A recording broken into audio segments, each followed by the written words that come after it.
Wait for the Instagram to catch up. This would be fun. Oh, yeah. So the Colorado retreat's filling up. I got 2 spaces filled now. One bought last night. Well, one space is held on for our co-host, Jackie. And then another one was bought last night by somebody who was in Virginia Beach. All right. Exciting. Hey, Amanda. Oh, all right. That's fun. And we are about to be joined by Amanda, who is just left. Anyway, we are live streaming today. Hello. Welcome, everybody. This is not an episode. This is us live streaming because it's Friday.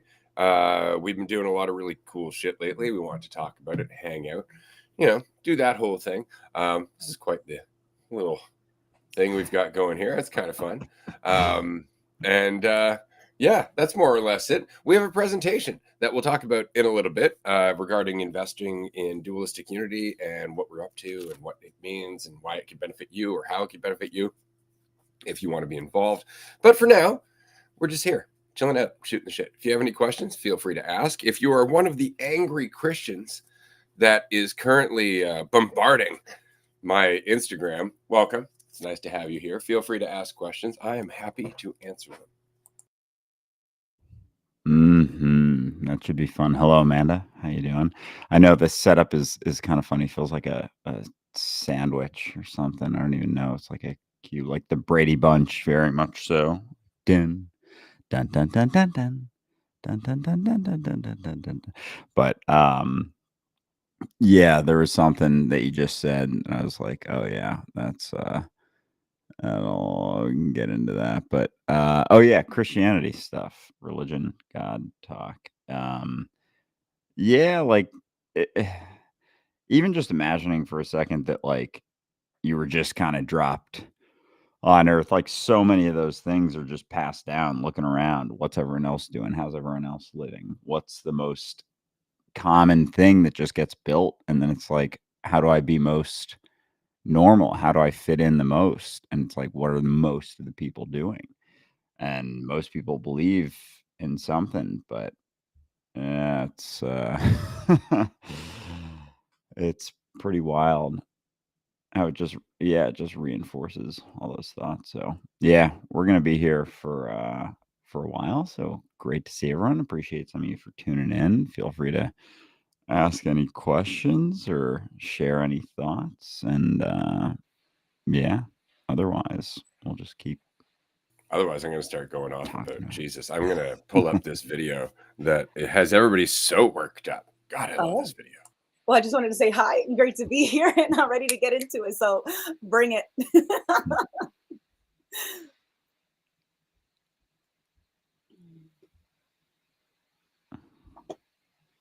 Oh, do we have footage of a video here?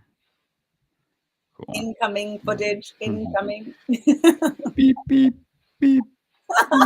And I totally got the reference with the Brady Bunch. I was like, I definitely felt that, Andrew, when you said that. I was like, I have no idea if that theme song I used was the Brady Bunch theme song, but I think worked for me. Yeah. It was our Brady Bunch. Rings a bell for myself. Brady Bunch. Yeah. Where are we here? What's something that's true for Christians, but we're not ready for that conversation? That Christians do not see or understand God in the same way that Jesus did. And because of that, despite how much they might worship or believe, they still largely fail to actually experience God in the here and now. And that's the video. That's it. Just, hey, you don't seem to be focusing on the fact that you're not actually thinking about God in the way that Jesus was talking about God.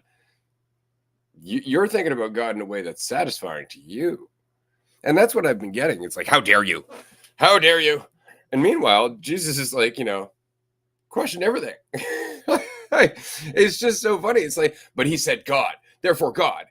Believe in God. It's like, but what does the word mean? It means God. No, but what does it mean? Like, what did it mean to him? Because maybe it doesn't mean the same thing to you. Maybe what you're thinking of as God is just something that's self-soothing. Maybe it's just a projection. Maybe it isn't what he was talking about at all. which is why all you can do as a Christian is follow Jesus, believe in Jesus, try and prop yourself up with Jesus is here for me, Jesus loves me, my invisible friend is talking to me, and all of that, without ever actually experiencing any of the peace, joy, connection, empathy that Jesus was talking about and embodying. That's the funniest part, is that Christians want to follow Jesus but are never Christ-like. And it's because they're worshiping an idea of God that he wasn't talking about. And when you talk to them about God and their perspective of themselves being divisive, and when you really break it all down, Jesus was saying in his only 2 commandments that love God, and like that, love your neighbor as yourself. Like they're the same thing. They're going to go, that's Gnosticism. That was Gnosticism. And the church, and this is something I loved this point. This is actually in the comment section of that video on Instagram. The church said that the Gnostics were heretics and stamped them out. So you shouldn't follow that. I'm like, so what you're saying is that you should follow people who, and while they say the heretics were stamped out, what they're really saying is murdered. That all of the people who were Gnostics were murdered by the church. Stamped out's a nice way of saying it, but murdered. And the argument here is don't follow the Gnostics, follow the murderers. That's hilarious. And they don't want to look at it that way, of course, right? Because that doesn't seem very Christ-like, does it? And it's just so funny because all they can argue is a book. Well, this book here, and this quote here, and blah, blah, blah. And it's like, right, have you tried reality? Because they all seem to be under the belief that God only existed when Jesus was there. It's like he popped in for a bit, checked out the show, and fucked off with his kid, and he hasn't come back ever since. You know, it couldn't possibly be here and now. God couldn't possibly be here and now, which is absurd. It's absurd. But I have heard some of the best fucking arguments. I love this shit. I really do. You know, it's funny. I don't often get into it because, you know, honestly, there's better shit to do with my time. But every once in a while, I like to re-release a video where I'm just questioning something that somebody just doesn't want to be questioned, and then just watching the fun.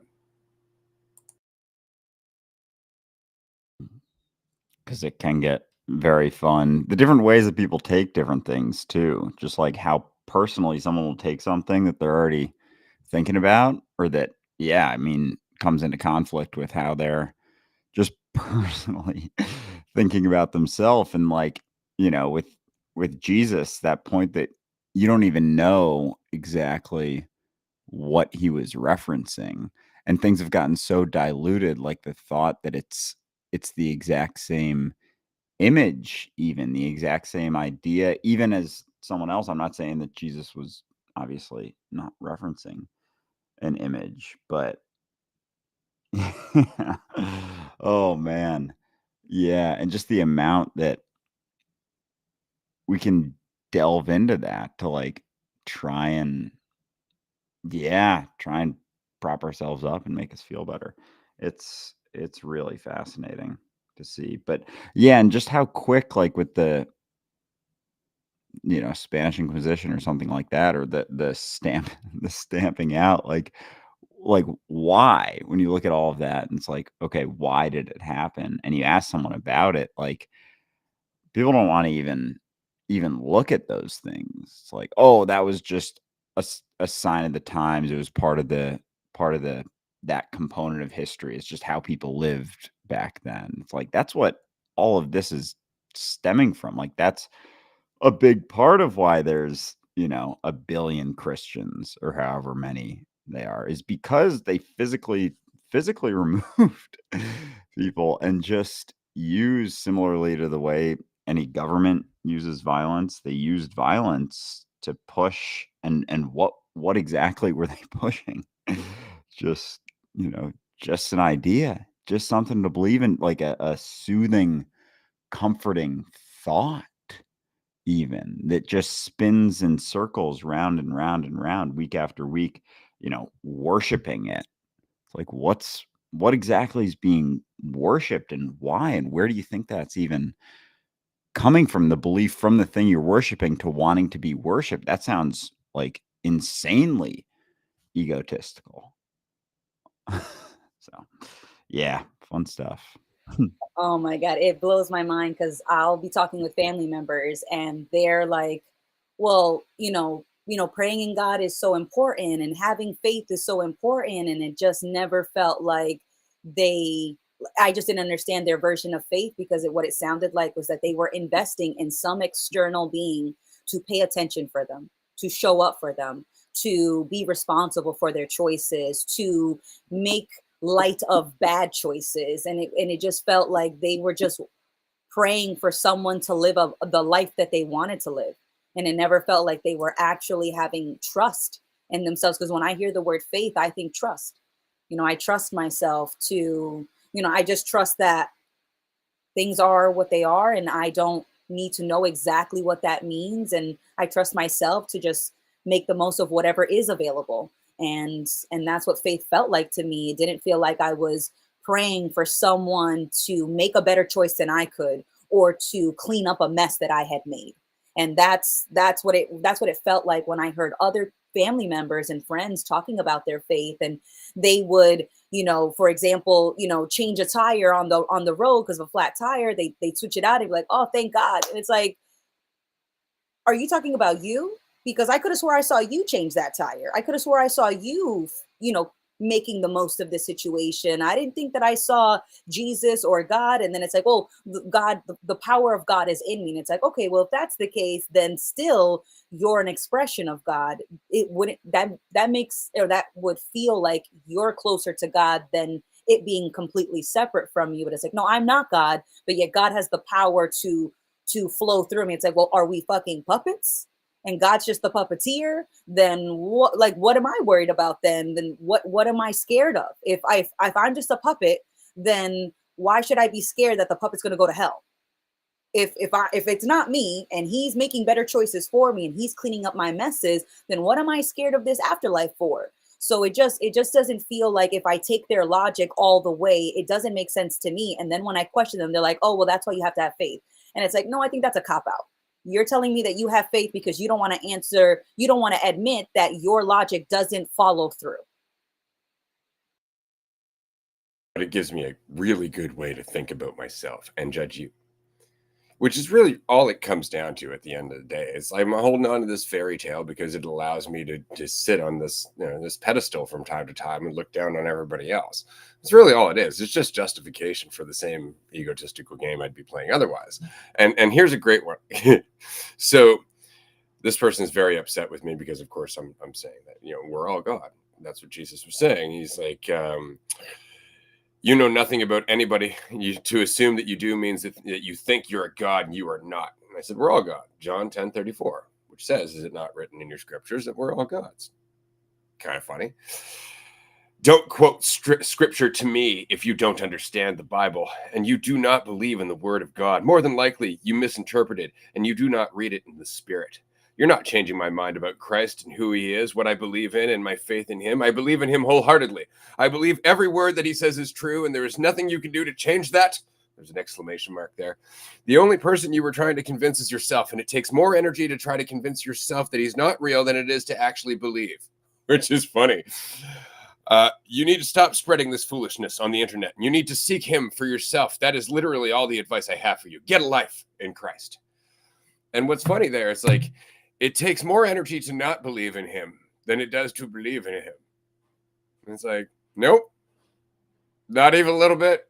Like, It's actually no energy that at whole all. thing you're believing wouldn't be here if you weren't putting in the effort. Yeah, it's like it's actually no energy at all, and that seemed like a lot of words to express how little energy that you're using. And quick shout out, Kelly, Zoe, good to see you in the chat. Hugo, hello, everyone. We're gonna be here chilling for a while. Right now, we're having some fun discussing Christianity and all that fun stuff. But yeah, like that response, even right there, like, oh, you must have misinterpreted it. It's like, you quoted something. It's like, that's going to be interpreted how you interpret it. But like, let's look at actually what is written there. Like, you're all gods, John, what was it, 10:34. Like, even just taking someone and being like, no, just look at it, just read it, just take it in. Don't have this pre-scripted response to every rebuttal that you get that's just like it ends with, as soon as something's questioned, like, oh, you just got to have faith.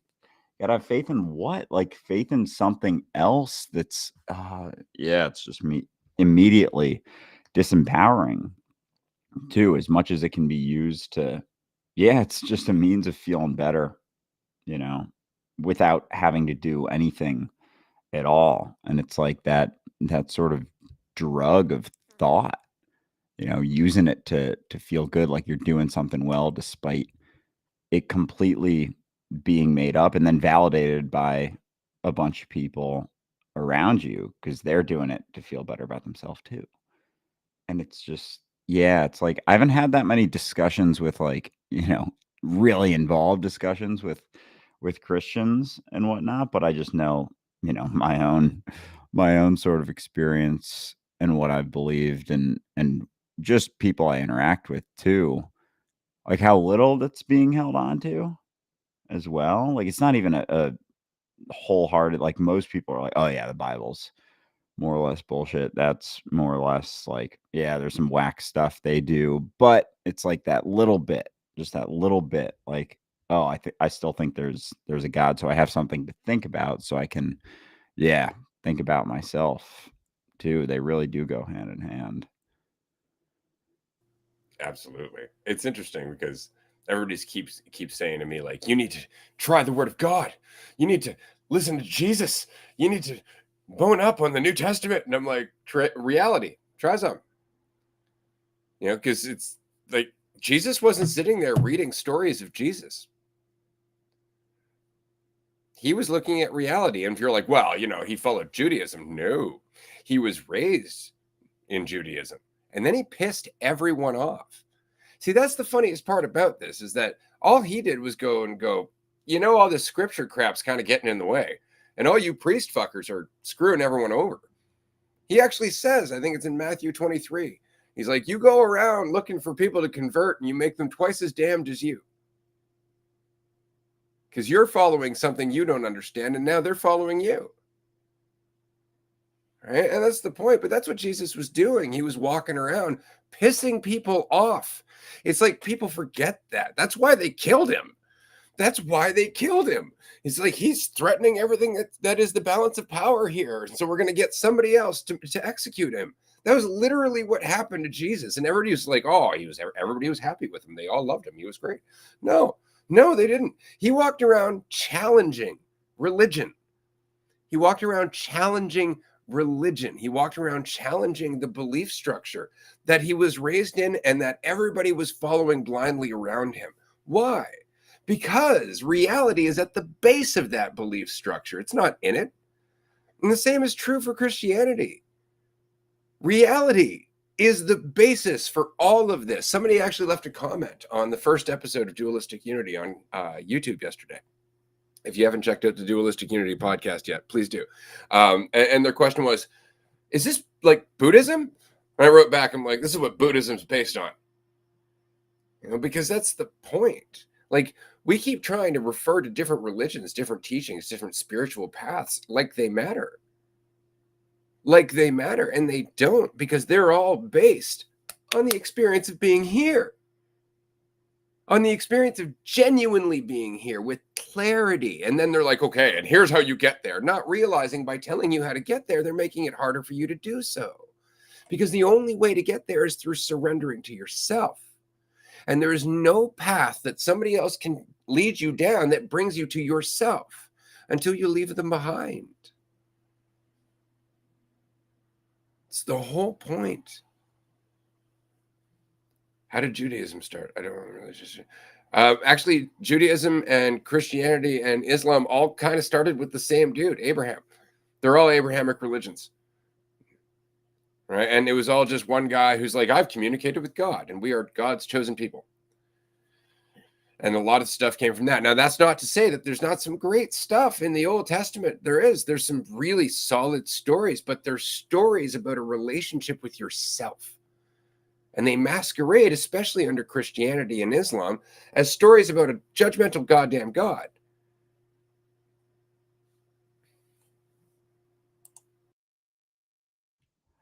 It's so obvious too, like as judgmental as God is, it's like that validates my own judgment. And it's like, because my own judgment can be about myself too. And it goes like, I've been noticing more and more how much like it's just like judgment, period. It's like self-judgment and judgment of anything that you deem to be outside of yourself is the same sort of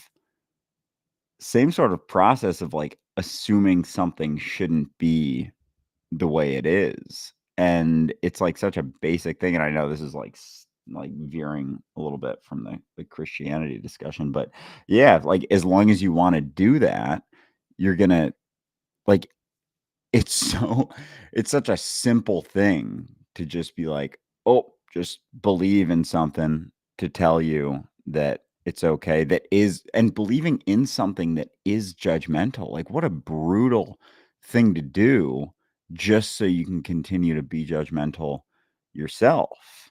And like wholeheartedly assuming that it's like the ultimate test, sort of like do the right things, live life well. And then that's immediately in comparison too, because then it's like you could even say, well, oh, those and the bar's super low. Because I was gonna say, like, oh, serial killers or like child murderers or all that's like that really do people who do atrocious things, but it's immediately in comparison. And then you're like, okay, and then look at the priests too and all the stuff that was done then. And then so if that's the comparison and it's assumed that like, yeah, they're on this track to heaven, then anything they can do, any fucking Christian could do. And it's like getting by, like skating your way through just in order to get to think you got some guarantee after,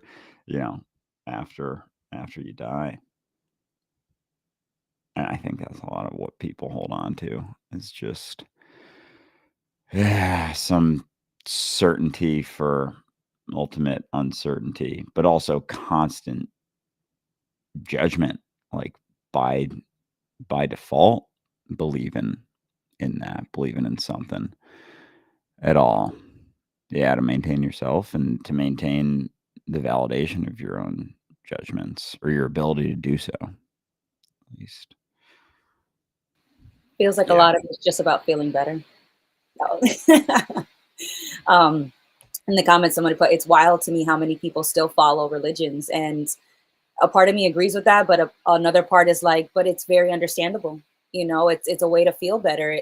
So many times in one day, I will feel nervous and uncertain and anxious and scared. And I definitely see the appeal of leaning on religion that offers certainty. It's not that religion offers you, in my opinion, that's what they offer you. They're like, this is what it is. It is black and white. If you follow God and you follow his rules, you'll get to heaven. Very black and white. So that would make me feel a lot better when I'm not sure, am I working the right job? God, please send me a sign that this is the right job. Give me that certainty that this is black and white.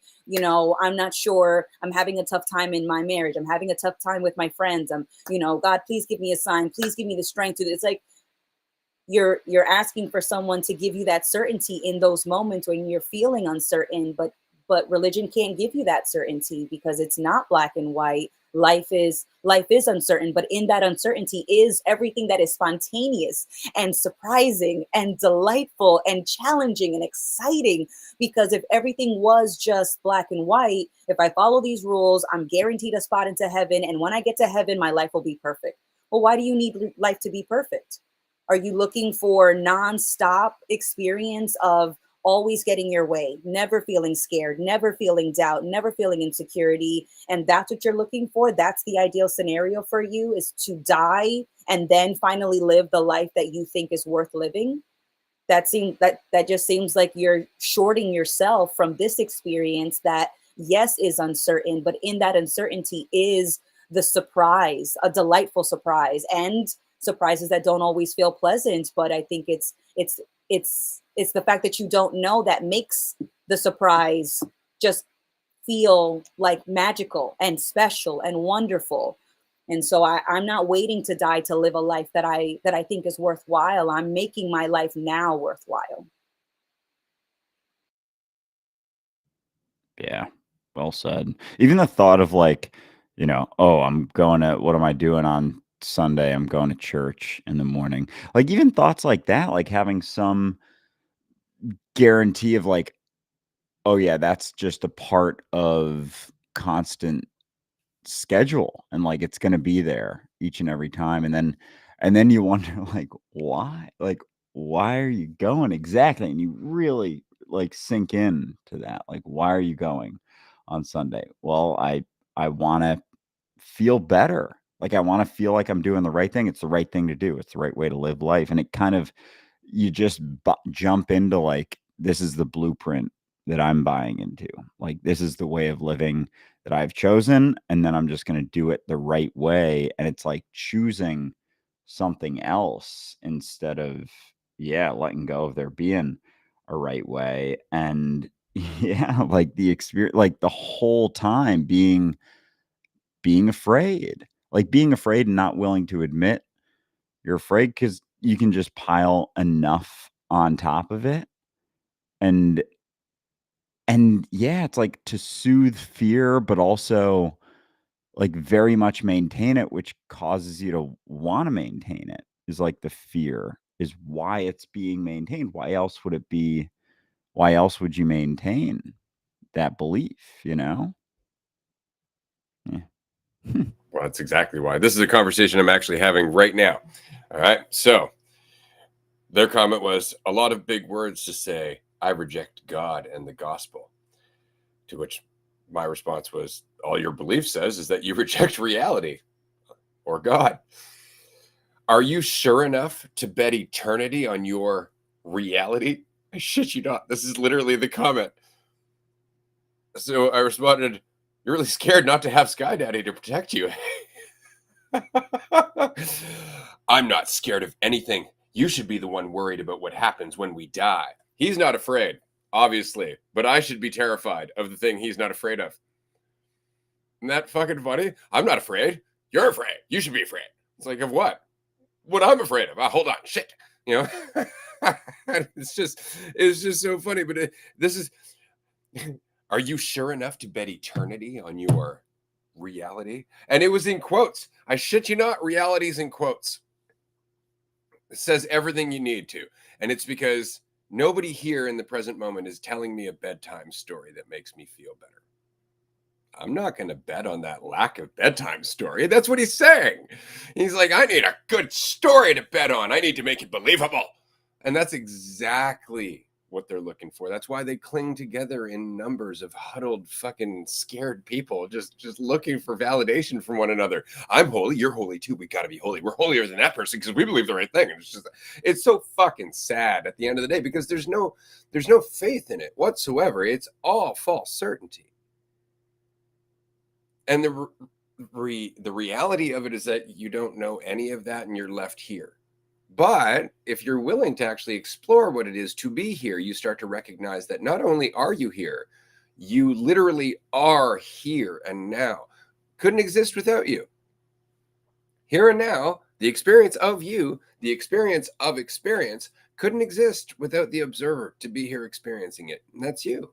That's me. That's all of us. We're all the observer experiencing that. And that does not require us to believe in anything so much as just shut up, sit down, be quiet, and actually pay attention to what's happening. And we start to recognize that all of our thoughts, all of our ideas about ourselves are based on a fictional us.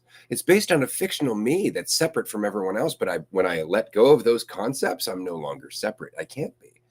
It's like the difference between thinking that you're alone on a planet or recognizing you're a cell in a body.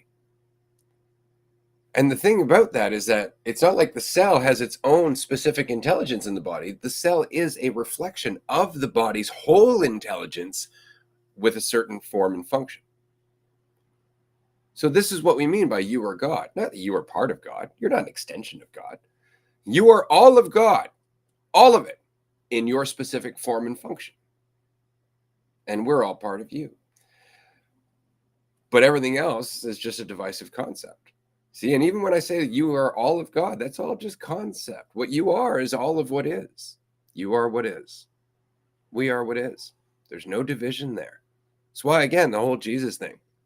Love God and love your neighbor as yourself. The kingdom that he's talking about isn't the kingdom of heaven. It's being yourself. That's what he's talking about when he's like, the kingdom is here and it's smaller than a mustard seed. It's being yourself. It's actually being free of the thought that you should be anything, that you need to be judged, that there's somewhere to go, that there's some piece that you're somehow fucking missing, because all of that is what causes you to lie, cheat, steal, and need. All of it. And if you could just abandon all of that, God would be obvious and you'd feel forgiven, recognizing that all of the judgments were yours and they were never the judgments of reality, never the judgments of the here and now. Just you superimposing what you want to believe over top. And when you let that go, you're left with eternity, here and now, as you. Yeah, and a lot of times to reinforce those ideas, we'll even believing that someone else is thinking about things in the way that we're thinking about them. Like there's any degree of certainty there at all. And like there isn't even with that. Like the way that someone sees you or sees things or even interprets any of the way that, any religious stuff was written. It's like you can't really know how someone else is seeing things or seeing you or how you're seeing or how that compares to how you're seeing anything. Like there's no guarantee of any of that. So it's all just to reinforce, oh no, my perspective.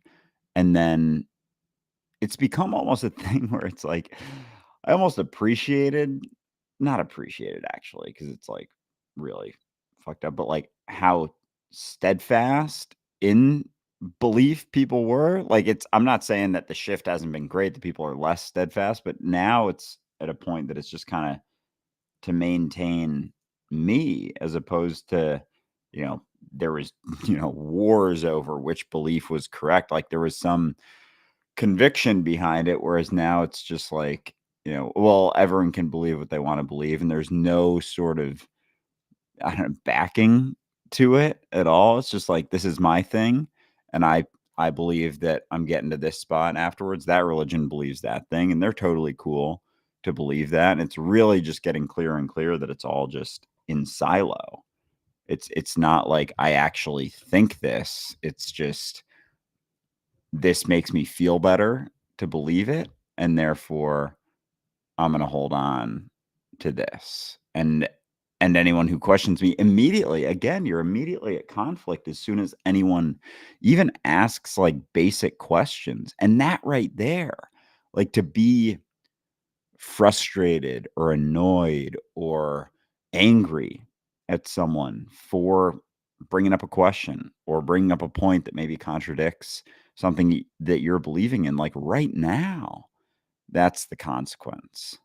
Like immediately your anger, frustration, annoyance, like that's your experience as they're questioning something, and it doesn't really take much. And so it's just like the most basic, well, have you thought of this? Or, well, maybe that's not the case. And you can just have to spend your life, or either spend your life, frustrated and angry and arguing with people, or just avoiding those things just to maintain just maintain that good feeling and avoiding at all costs any questioning, and including your own thoughts, which you can't really avoid. Like they're still going to be in there.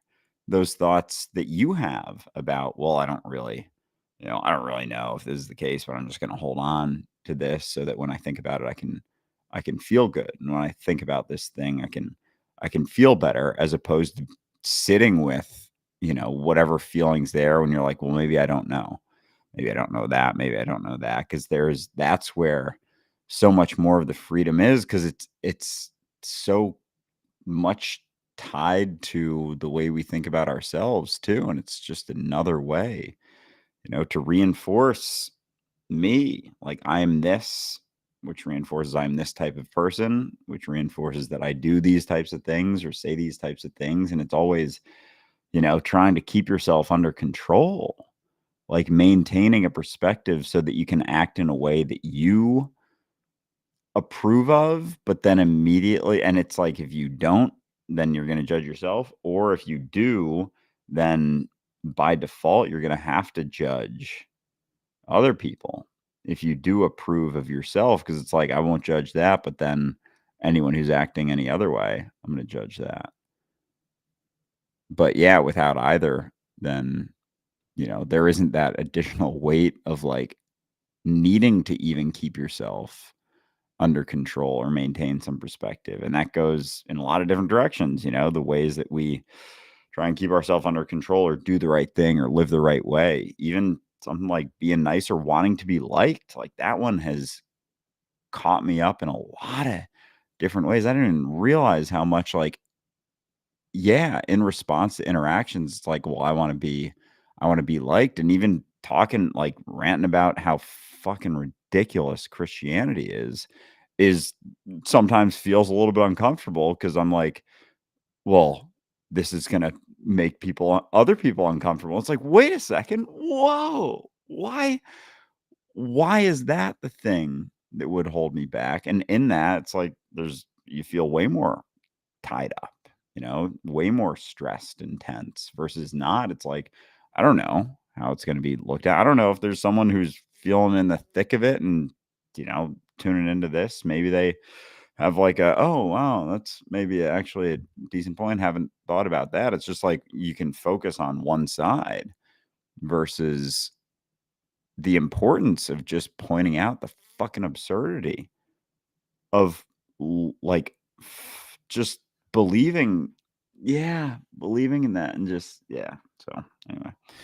But you see, it's that need to keep things pleasant that stops us from actually having a conversation.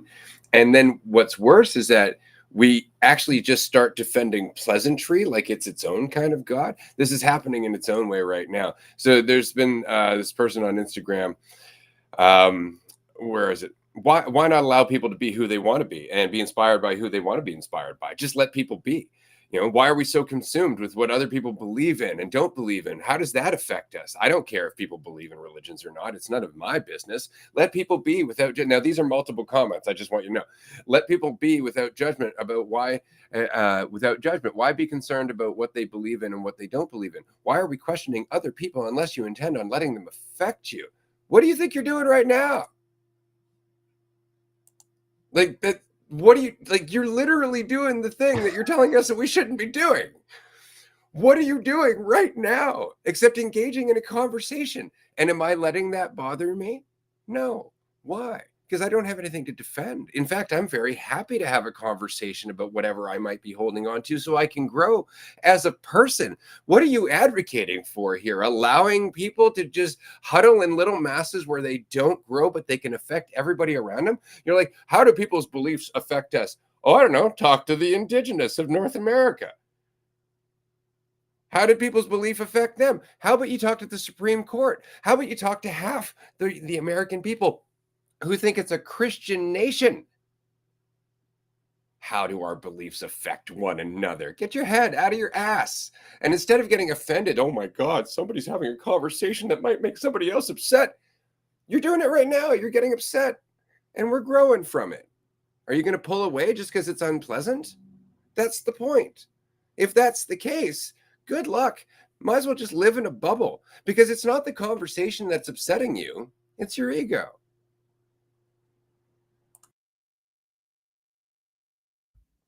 Yeah, it's the thing that's really in question as those things are, those things are talked about and looked at. My perspective, my opinion, my preference, my way of seeing things. And like, as long as you're holding on to that,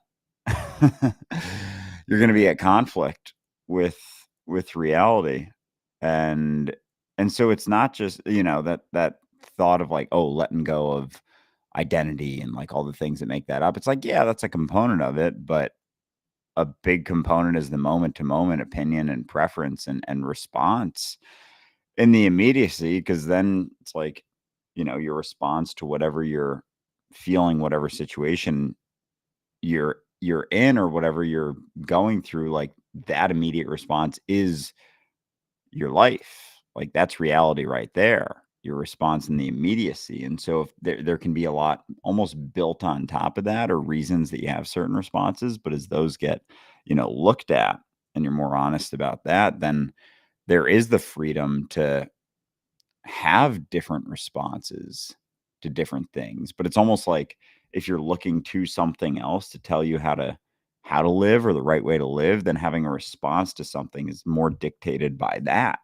It's like in COVID, for example, like there were people I talked about immediately who were like, oh, what's going on? They had a certain perspective. And then as soon as their side of the aisle picked a perspective, it's like a lot of them flip-flopped. And it wasn't really their authentic gut instinct. It was, well, what's everyone else doing? How do I best fit in to this situation? How do I stay within the realm of how I perceive myself?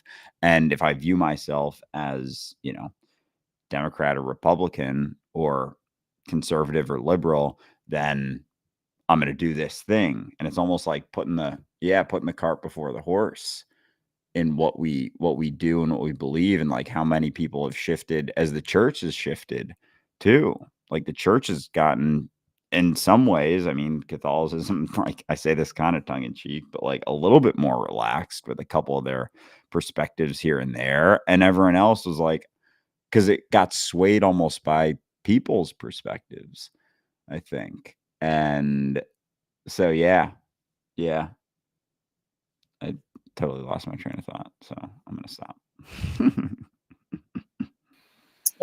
I definitely, when you were talking about how much we avoid the unpleasantries, like we don't want to upset anyone. And it's like, no, I get that, because you get actively shunned.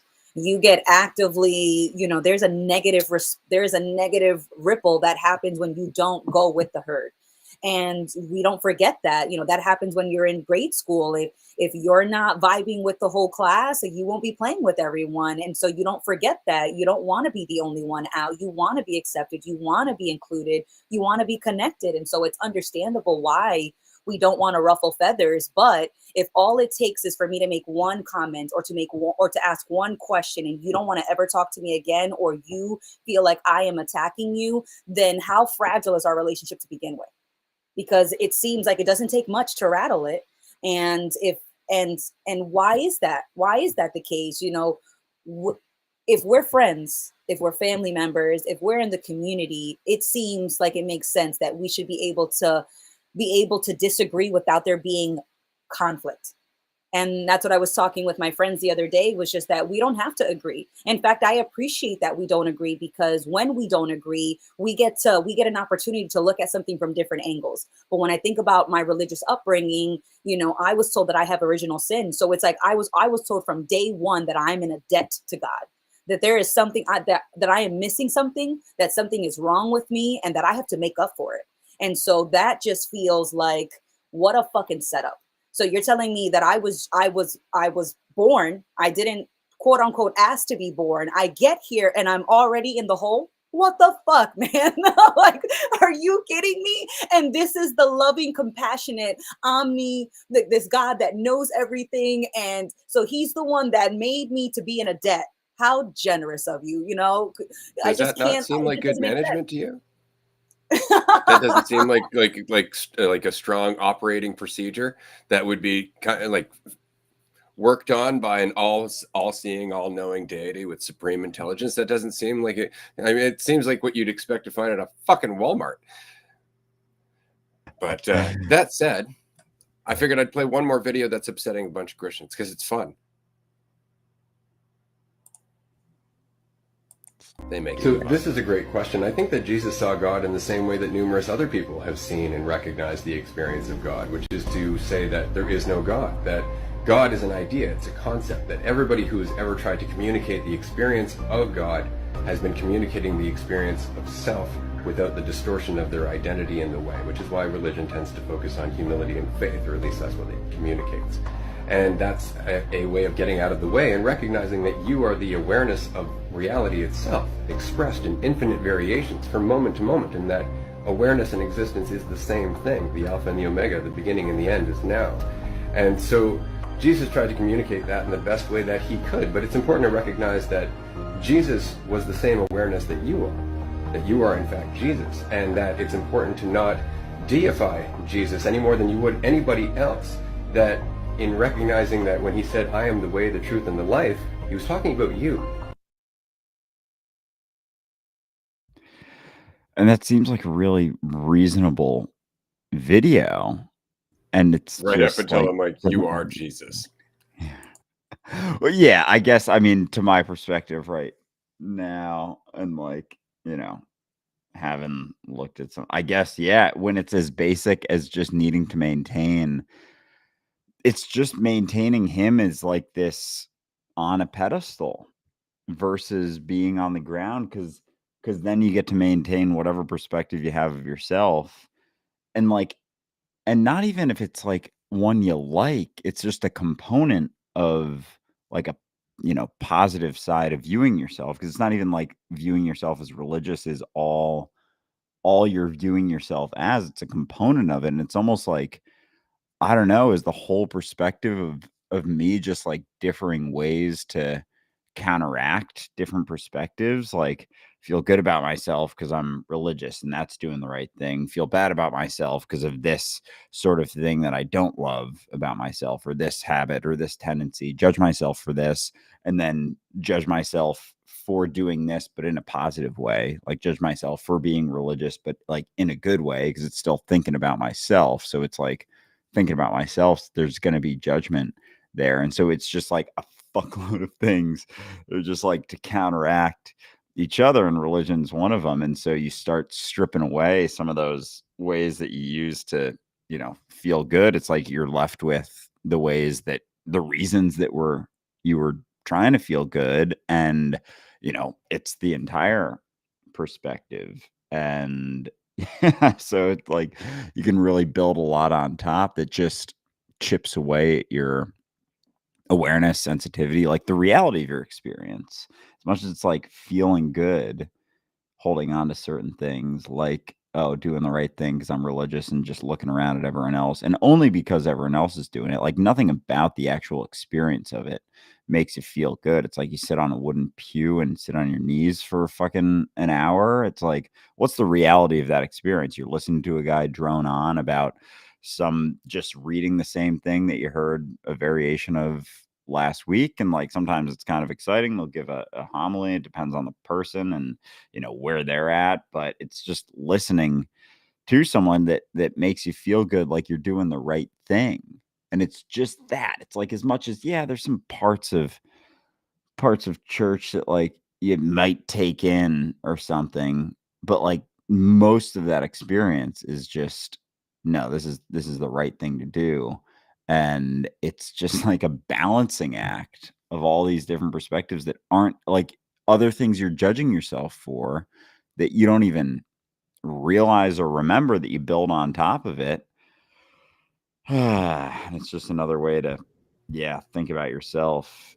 Oh man, And religion is a masterclass in positive and negative reinforcement if you think about it, because you're like, right. they tell you the right way to do things. They also tell you what you're doing wrong. Right? That's the point, is by week, not only do you get the comfort of going in knowing you're on the right path, you also get somebody who's telling you, yeah, but you got to do this better. You know, you got to do this a little bit better. And then when you do that, don't worry, because the reward of doing it the right way, of course, is of course eternal salvation. Right? So they've got you with this giant fucking carrot and a huge fiery stick. Right. And that's it. And so every day that you're going about your life, every week that you go back to church, you're really looking for some sense of, where am I in the spectrum between the stick and the carrot? And you have the certainty of some dude who's been trained, who can tell you where you are and what you can do to kind of bump yourself towards the carrot a little bit more and away from the fiery stick. There's a lot in terms of just reward and punishment in that relationship, and there's a hell of a lot of payoff to the person who's like, oh, trust me, I know. That's why I find it so fucking funny. Like, at one point, priests were people who felt called by God. Now, more often than not, priests are people who are like, that seems like a good career path. I'm going to go and sign up for university. And then after university, go to seminary, memorize all of these doctrines, memorize all of these creeds, go through all of this ceremony. And then I'll be a priest. Now I'll know all about God by memorizing what a bunch of fucking humans wrote. Isn't that funny? Right? It's like we've totally forgot what it is to actually be called, quote unquote, by God, which is to be called to yourself, by yourself, here in reality. Right? That's why there's no commitment to it anymore. That's not, oh, people are looking up to me. This is fantastic. Like that fucking Potts that we were talking about the other day on Raw 162, the priest who's like, you've got to die. It's so hard to be a priest. It's like, oh, fuck's sakes. Like, this is what you're teaching people is self-pity? I don't think we're helping anybody that way at all. So, yeah, religion is a form of ego as it is a sort of status acronym for ego. Yeah, pretty much. But that's the thing, like, and I will hold on to this. There's no benefit to religion. There's no benefit to religion. None in the long term by any means. And I know immediately people are like, well, religion does a lot for the community. It really brings people together. No, it separates people from everyone else. It might bring people of a certain belief together, but only if those people are strictly adhering to the average common group belief. Then anybody else is on the outskirts, ostracized entirely, or labeled a heretic. So, yeah, I would say that religion is by far one of the greatest evils that humanity has ever come up with, because it's just the avoidance of reality. It's an extreme avoidance of reality, sure, but it's the avoidance of reality. I want to think these high-minded thoughts about Sky Daddy, who's going to protect me. That's really all it is. At the end of the day, and okay, so Sky Daddy didn't answer me this time. I need to pray this way. I need to sacrifice a goat. I need to make sure I'm not, eating all of these foods. Then Sky Daddy will like me. I need to go to church enough. I need to know my rosary. And it's like, holy Christ, at what point do you actually have faith in the thing that Sky Daddy apparently created, which is you? Like, you're looking everywhere except yourself. But you're like, God created me and left you with no fucking knowledge, no fucking self-awareness. Like, you're just fucked. Is that the point? But he left you a book. God, it's good people can teach you to read. What did people do without the book? You saying people couldn't find reality, connection, unity, God without a book? That's fucking ridiculous.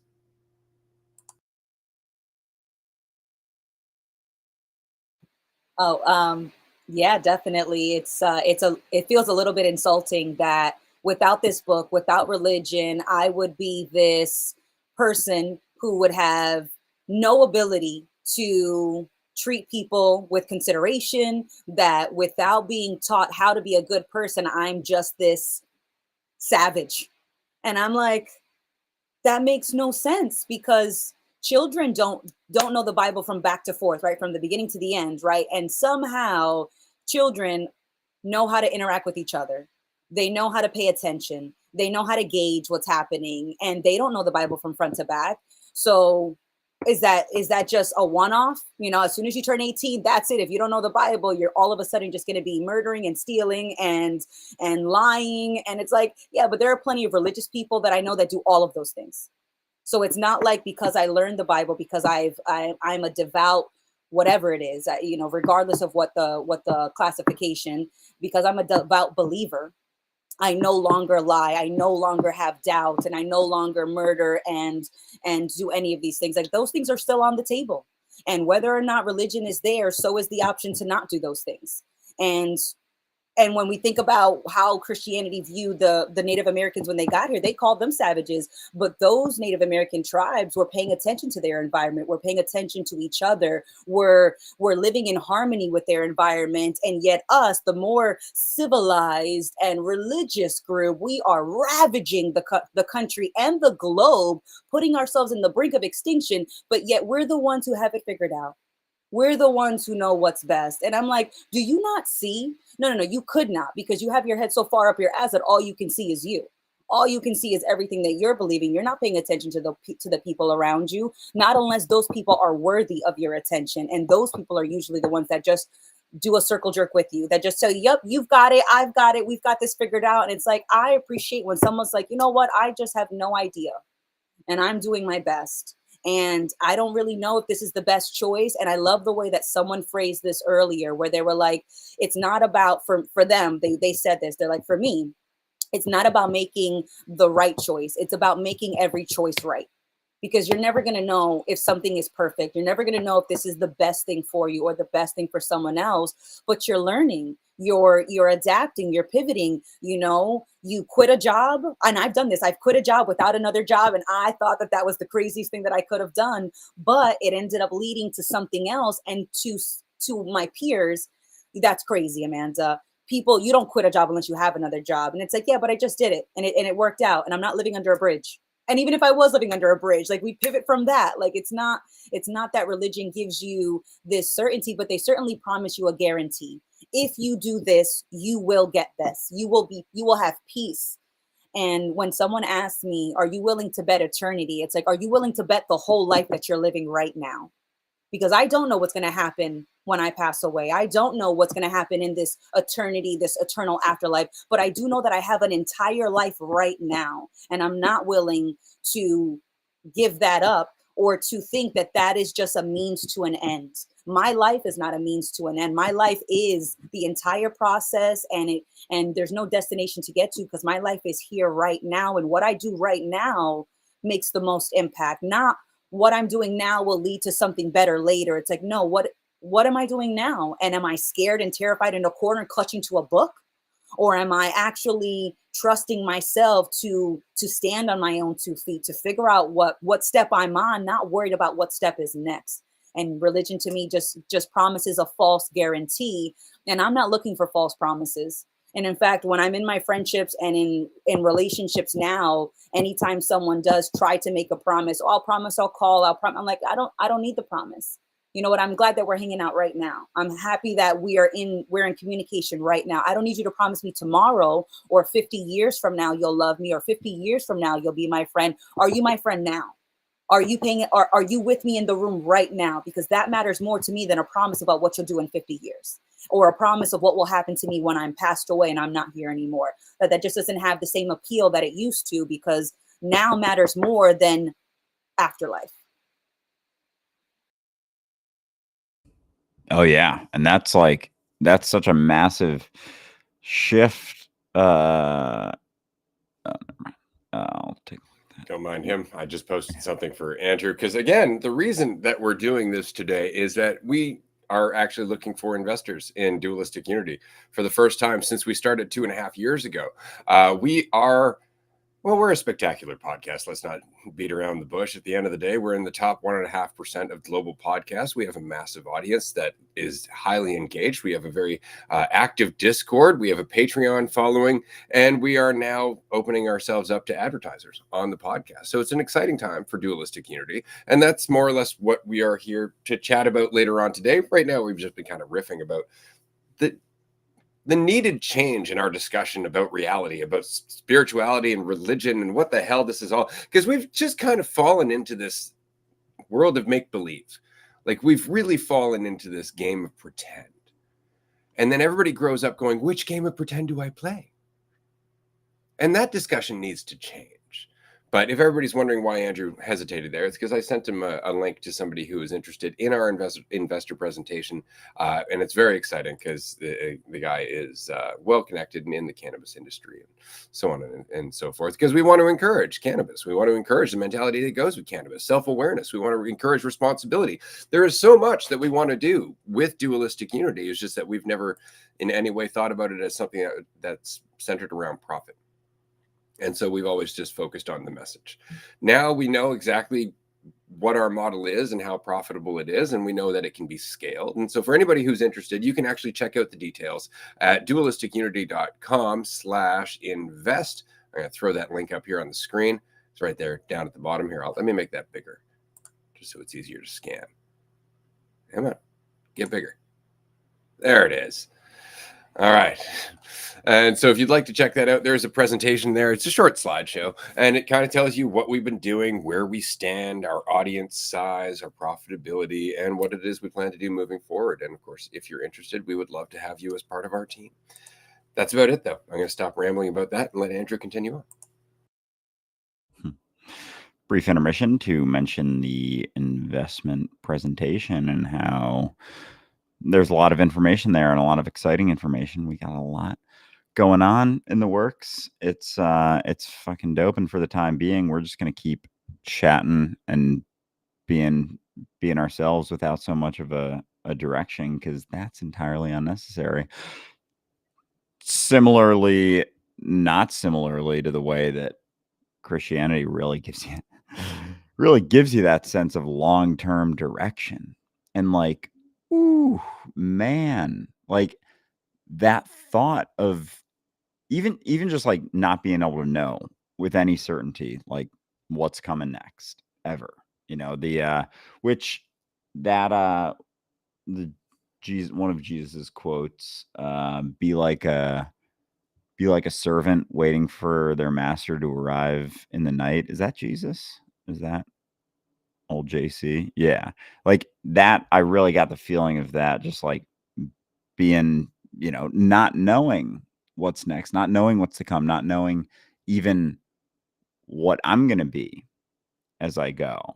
And like how much certain ideas or certain perspectives or certain things like, oh, well, act this way, don't act this way, believe this, don't believe that. This is something about myself. This isn't something about myself. Like this is who I, you know, nice person, pleasant person, blah, blah, blah, blah. Like all that stuff, like kind of confines the next steps, the ones that feel the most authentic. And so, you know, with religion, you're looking really long term at what's going on, but it also reinforces that there's like a right way to be a person. And then you just try and be that type of person. And you just try and like act that way, despite it not being who you actually are. Like just acting that way because it's the right way to act. So you're always at conflict with reality, but like you're at conflict with yourself. If you're holding on to like, no, this is the right way to be a person. You know, these are the right ways to act and to live, the correct perspectives to have, the correct, you know, yeah, just the right way to live. And so it's like there's the reality of you being yourself, and then the you that you're trying to be.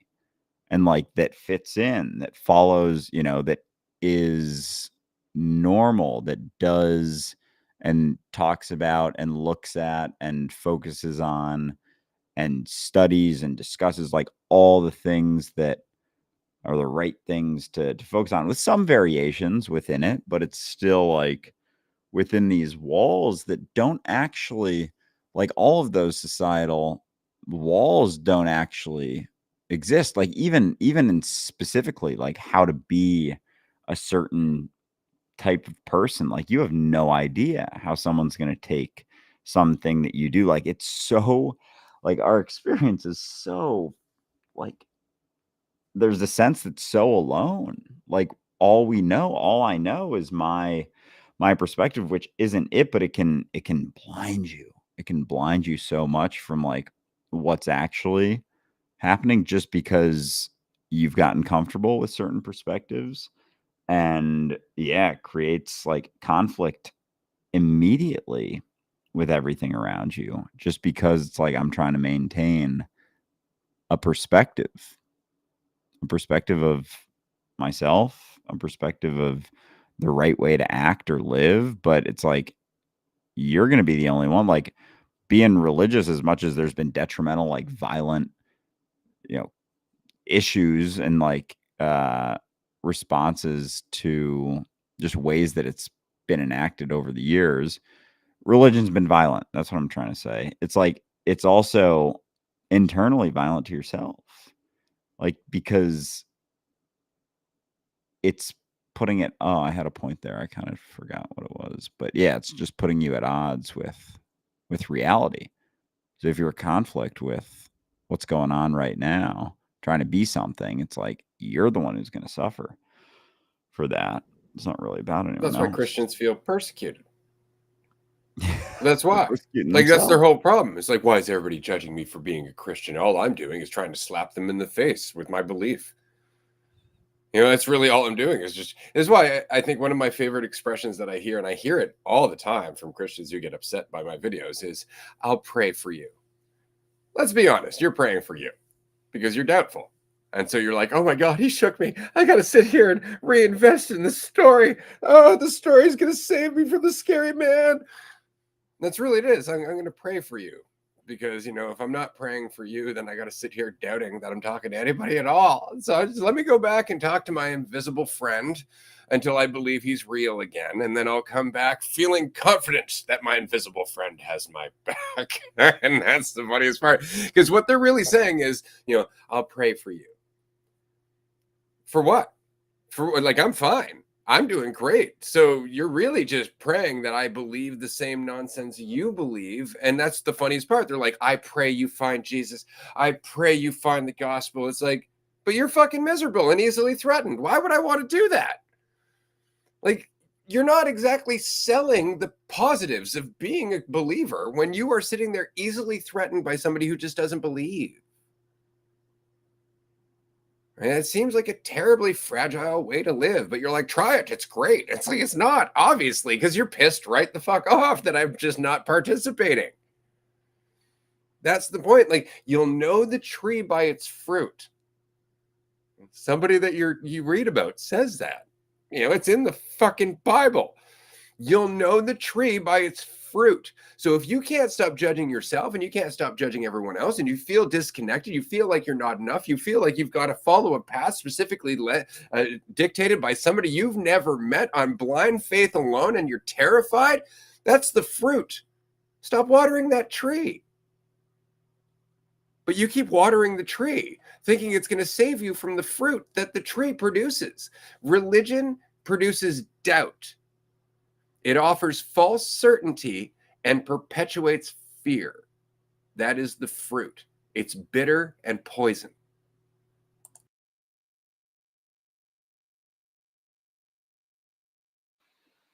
Oh, shit. I was in the comments and just reading, somebody put religion keeps perception locked. And I was just like, feels like identity, like unquestioned identity is the lock. You know, not that it's perception, because that's framing perception as like this bad thing. Like, oh no, if you're perceiving, I was like, well, could you imagine not perceiving anything? Like, that just seems impossible. So it's not that, but religion also doesn't keep that perception locked, because it's not like religion has that same influence that it used to a few hundred years ago, where if you didn't believe, you could be crucified, you could be stoned to death, you could be killed. Religion doesn't have that power anymore. It's that well, at least in America, in the United States, it doesn't have that. In my experience, I haven't felt that. You know, if I didn't go to church, I wasn't afraid of being stoned to death later. If I didn't get married, I wasn't afraid of being stoned to death or being ostracized. You know, my family still chats with me. I still have a community. So religion doesn't have that same level of influence, but damn, do they miss it. It feels like they totally miss it. Because when I think about Christianity specifically, I don't think another religion has killed more people in the name of God than Christians. And so it's like, I don't know if I want to be a part of that group. You guys are just like effective bullies. It's like its own little mob. And it's like, if you're making me an offer, I can't refuse. And it's like, yeah, but I can. That's the difference. I can refuse. And I don't seem to be missing. Well, now, yeah. Yeah, no, I actually, it's funny because somebody made the point earlier about Gnostics, they were declared to be heretics and they were stamped out. I'm like, you mean murdered? They were murdered. Let's just be clear as to what they meant, what that means. And somebody wrote back, but murdered for you. Oh, no. To save the word of God, to preserve Jesus's true teachings. We just murdered a bunch of people. They were murdered for them. Oh my God. But that's exactly it. Like there is this whole idea that, it's all for us. And that's that idea of Jesus dying on the cross, right? It's just like Jesus died for us. He died to wipe away our sin. It's like, you're still sinning. Like that just seems stupid on its face, and that's kind of the whole point. But then again, I always recommend that people read the Gospel of Judas Iscariot, which is another one of the Nag Hammadi scrolls that nobody likes discussing, and that's in the Catholic Church. And it's because Judas you know, the guy that turned Jesus in said he was asked to. That Jesus asked him to. And this kind of goes towards a theory I have. I think Jesus was betting on people. I think he was betting on calmer heads prevailing. I think he wanted to make an impact. I think he wanted to say, like, look, when you're given the choice between somebody who's doing no harm whatsoever and somebody who's fucking doing lots of harm, obviously you're going to choose, you're going to go with the person who's not causing any harm whatsoever. And that backfired because he was a greater threat to them collectively than Barabbas was to them individually. See, Barabbas was a murderer and a thief and a rapist and all of that, and they chose to let him go instead of Jesus because Jesus threatened the entire priesthood. He was peaceful, sure, he wasn't causing any shit at all, but he was also taking away the power that they were invested in through their position within the church that kept everyone from God. Right. And they were totally political, which is why when they asked Jesus, the Pharisees, they're like, yeah, well, what authority do you have? And he's like, what authority did John the Baptist have? And it's because the Pharisees didn't want to ever question John the Baptist. He had too big a following. Right. So they knew they were fucked. They couldn't answer whatsoever because they couldn't discredit John. People believed in John. Why do people believe in John? Because John wasn't following scripture. John was out in the fucking wilderness. He was out in the wilderness, living on the land. He was living in reality down by the river, welcoming anybody who wanted to come talk. Right? He wasn't sitting there and that's why nobody talks about John the Baptist for the most part. Like they refer to him for sure, but nobody says how important he was, but he was the one who straight up said Jesus is coming. Right? And when Jesus showed up, he recognized him immediately. That's one of my favorite parts of that story is that John went, oh, it's him. It's a guy who gets it. And we all know that. When you meet somebody who gets it, you're like, oh, fuck. Shh. Don't say anything. You'll draw attention. You know, but at that point, like that's why the whole baptism in the river is so symbolic, right? It's because it was Jesus coming to accept himself. You know, this is my son for whom I am well pleased, says the dove from above. But the point being is Jesus was just like, this is it. I'm me. There's nothing else to do. Right? That's why I say the kingdom is self-acceptance. The kingdom is being yourself. Because that's when you feel accepted. That's when you feel connected. That's when you don't feel any lack anymore. That's when you are literally in heaven on earth. And everything that you do creates a different world from that mentality. And it sounds like a really easy thing to do, but like you start to look at it and you're like, oh, there's a lot that can feel like it's in the way of that, like a right way. And that thought of like wanting to fit in, wanting to live the right way, do the right thing. Like you don't even realize how many things are keeping you from just like being willing to let go of yourself or being willing to just, be involved in reality without so many second thoughts about what to do or how to act or how to live. It's like, yeah, but I want to hold on to this, perspective of doing the right thing and getting some sort of validation. And so we'll trade that experience of just actually being ourselves for, that desire for those feel good things like, oh, what are people going to think about, just being yourself and being like whatever you are, whether it's like, aggressive and angry and, questioning a bunch of stuff or like silly and goofy. And it's almost like it brings the fullness of the human experience like into play instead of it being like, this sort of narrowed down version of it. But it's just you have to be willing to just express yourself and be yourself and not hold on to so many ideas of that right way to act. So yeah, I mean, and people don't even want to hear, like, going back to Christianity, like the stories of everyone, like what's behind all of, like, John the Baptist. They're just characters in the stories. They're just characters that fit in, that that it's like such a, at least, in my experiences going through, it's such a surface level, understanding just to fit the pieces. And, I never fully read the Bible, and I don't know many people who are that religious who have gone through the Bible. And even bringing that up, it's like, well, have you fully read the Bible yet? Or have you looked at some of the things about it? And it's like, no, or I haven't even looked in. People haven't even looked into what their religion is even fully expressing or pointing to. It's just like a superficial thing, like a nominal thing, just to feel good, but again, to reinforce me. And so maybe that's why it's not so many violent acts as much in response, but it's still a maintenance, which is still perpetuating the same exact mentality. But yeah, like the choice to choose Jesus over who was it? Barnabas?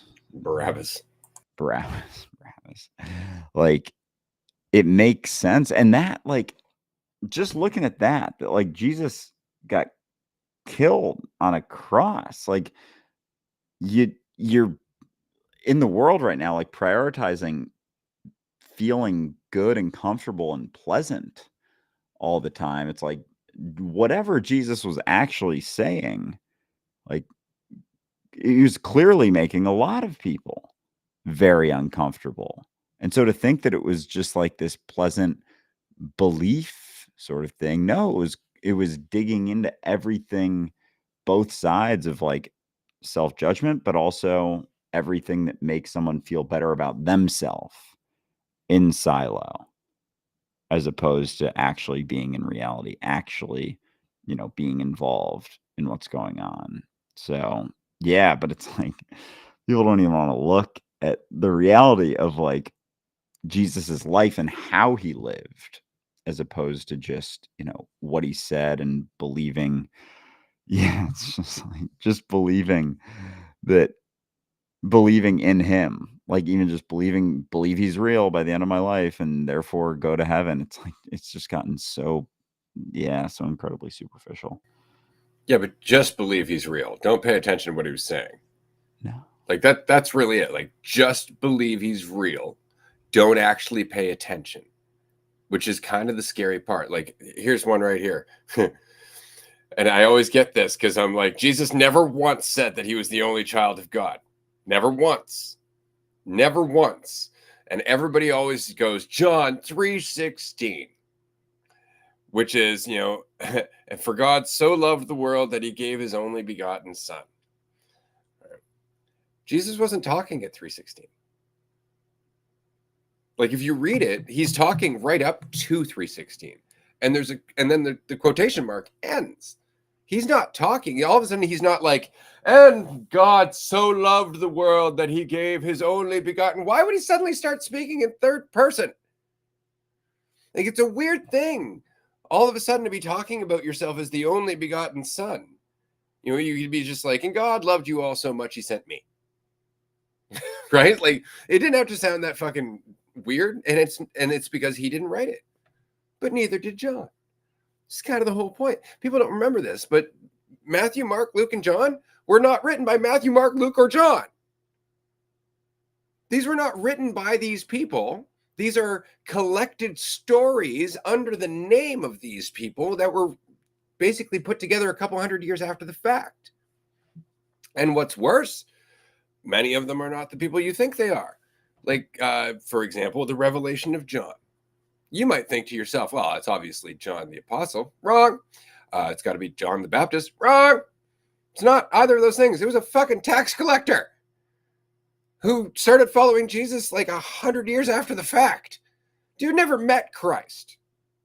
And everybody's, oh my God, it's the Revelation of John. Oh my goodness. It was a fever dream, for fuck's sakes, by a fanatical follower. And if you want to talk about the Gospel of John, let's talk about the Gospel of John, because it is by far the most suspicious and the least coherent. It's the one that was pieced together the most out of little fragments, and it just happens to be the most worshipful if you listen to them. It's the one that's quoted the most by Christians because it's the one that puts Jesus up on a fucking pedestal that nobody can ever reach. It paints Jesus like he is Superman, like a spiritual Superman that will keep the devil at bay and guide your soul to the afterlife and protect you after death and do that whole thing. And that's why Christians believe in him, because he's a big golden shiny idol that they're just like, that will keep me safe forever.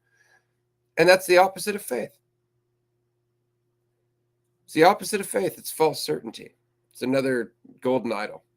It's really no different whatsoever, because Jesus never once said, you must worship me.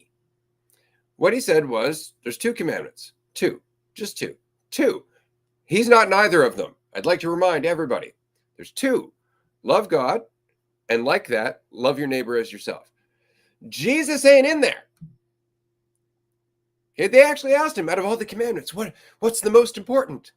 You'd think if worship me was important, he would have put it at the top of the fucking list. Right? If you think if it was, you got to memorize all of my words, you need to follow the idea of me, write a book, get together in little groups, he would have put that at the top of that fucking list.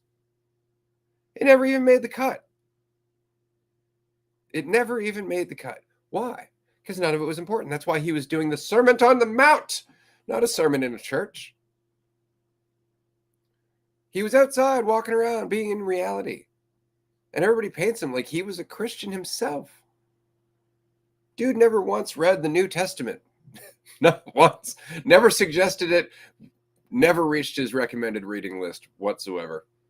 Keep that in mind. People are like, what would Jesus do? He wouldn't be Christian.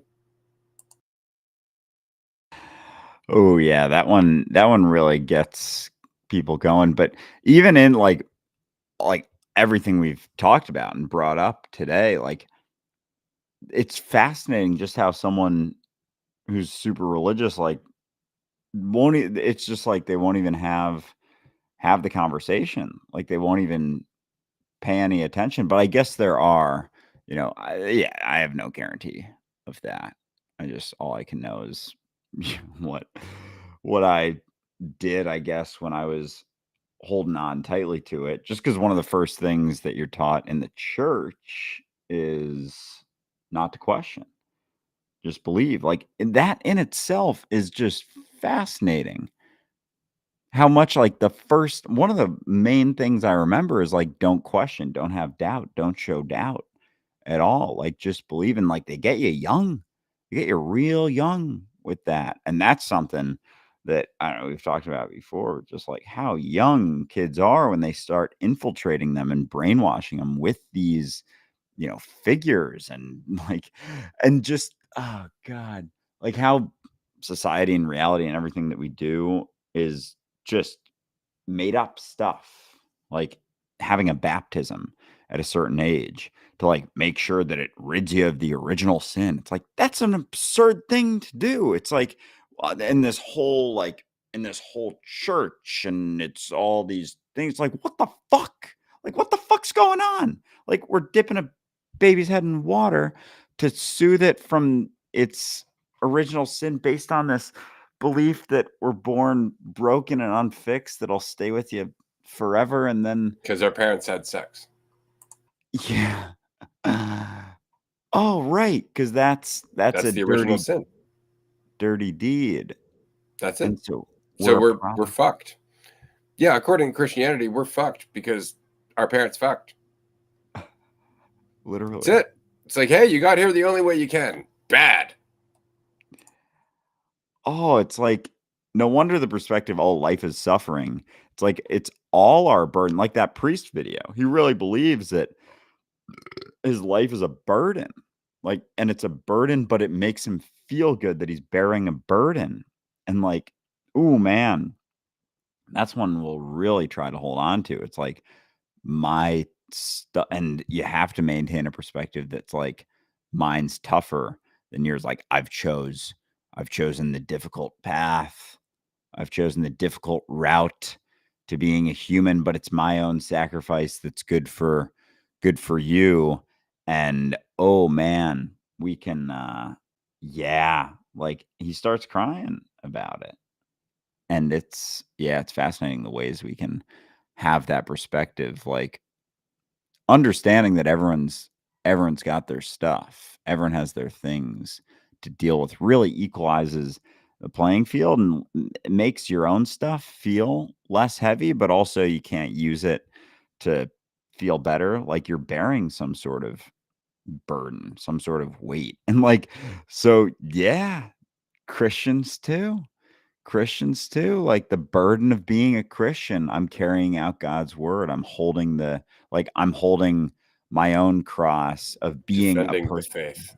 Yeah, like we're right now talking about this, making people feel good about how much they're Christian, because they're like, they're coming at this and I am in defense. Someone could get into the comments. Someone could just like listen to it afterwards and be like, no, I think differently and therefore I feel good about myself. And it's like, you don't even have to be involved in the conversation to be like, well, no, that's, I renounce that. That's the wrong thing to be doing, the wrong way to be living life, despite us just like at our core right now, just making sounds with our mouths, like sitting in our own spots, like nothing close to violent whatsoever. We're just sitting here in front of a camera.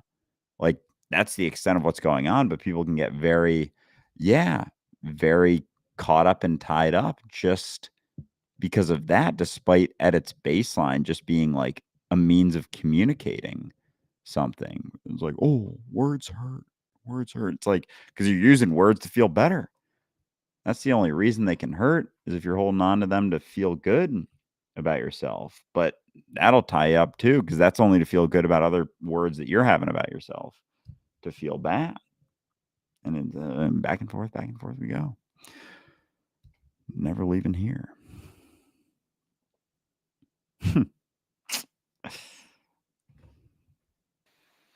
I was just reading the comments, in the South, trying to raise my kids amongst the flood of indoctrinated friends. And I totally resonated with that comment so much, because I always felt like the black sheep of my family and even my friends. And I only like negotiated my way into my friend group because I could leverage something that I saw that they valued, but I still felt like the odd man out.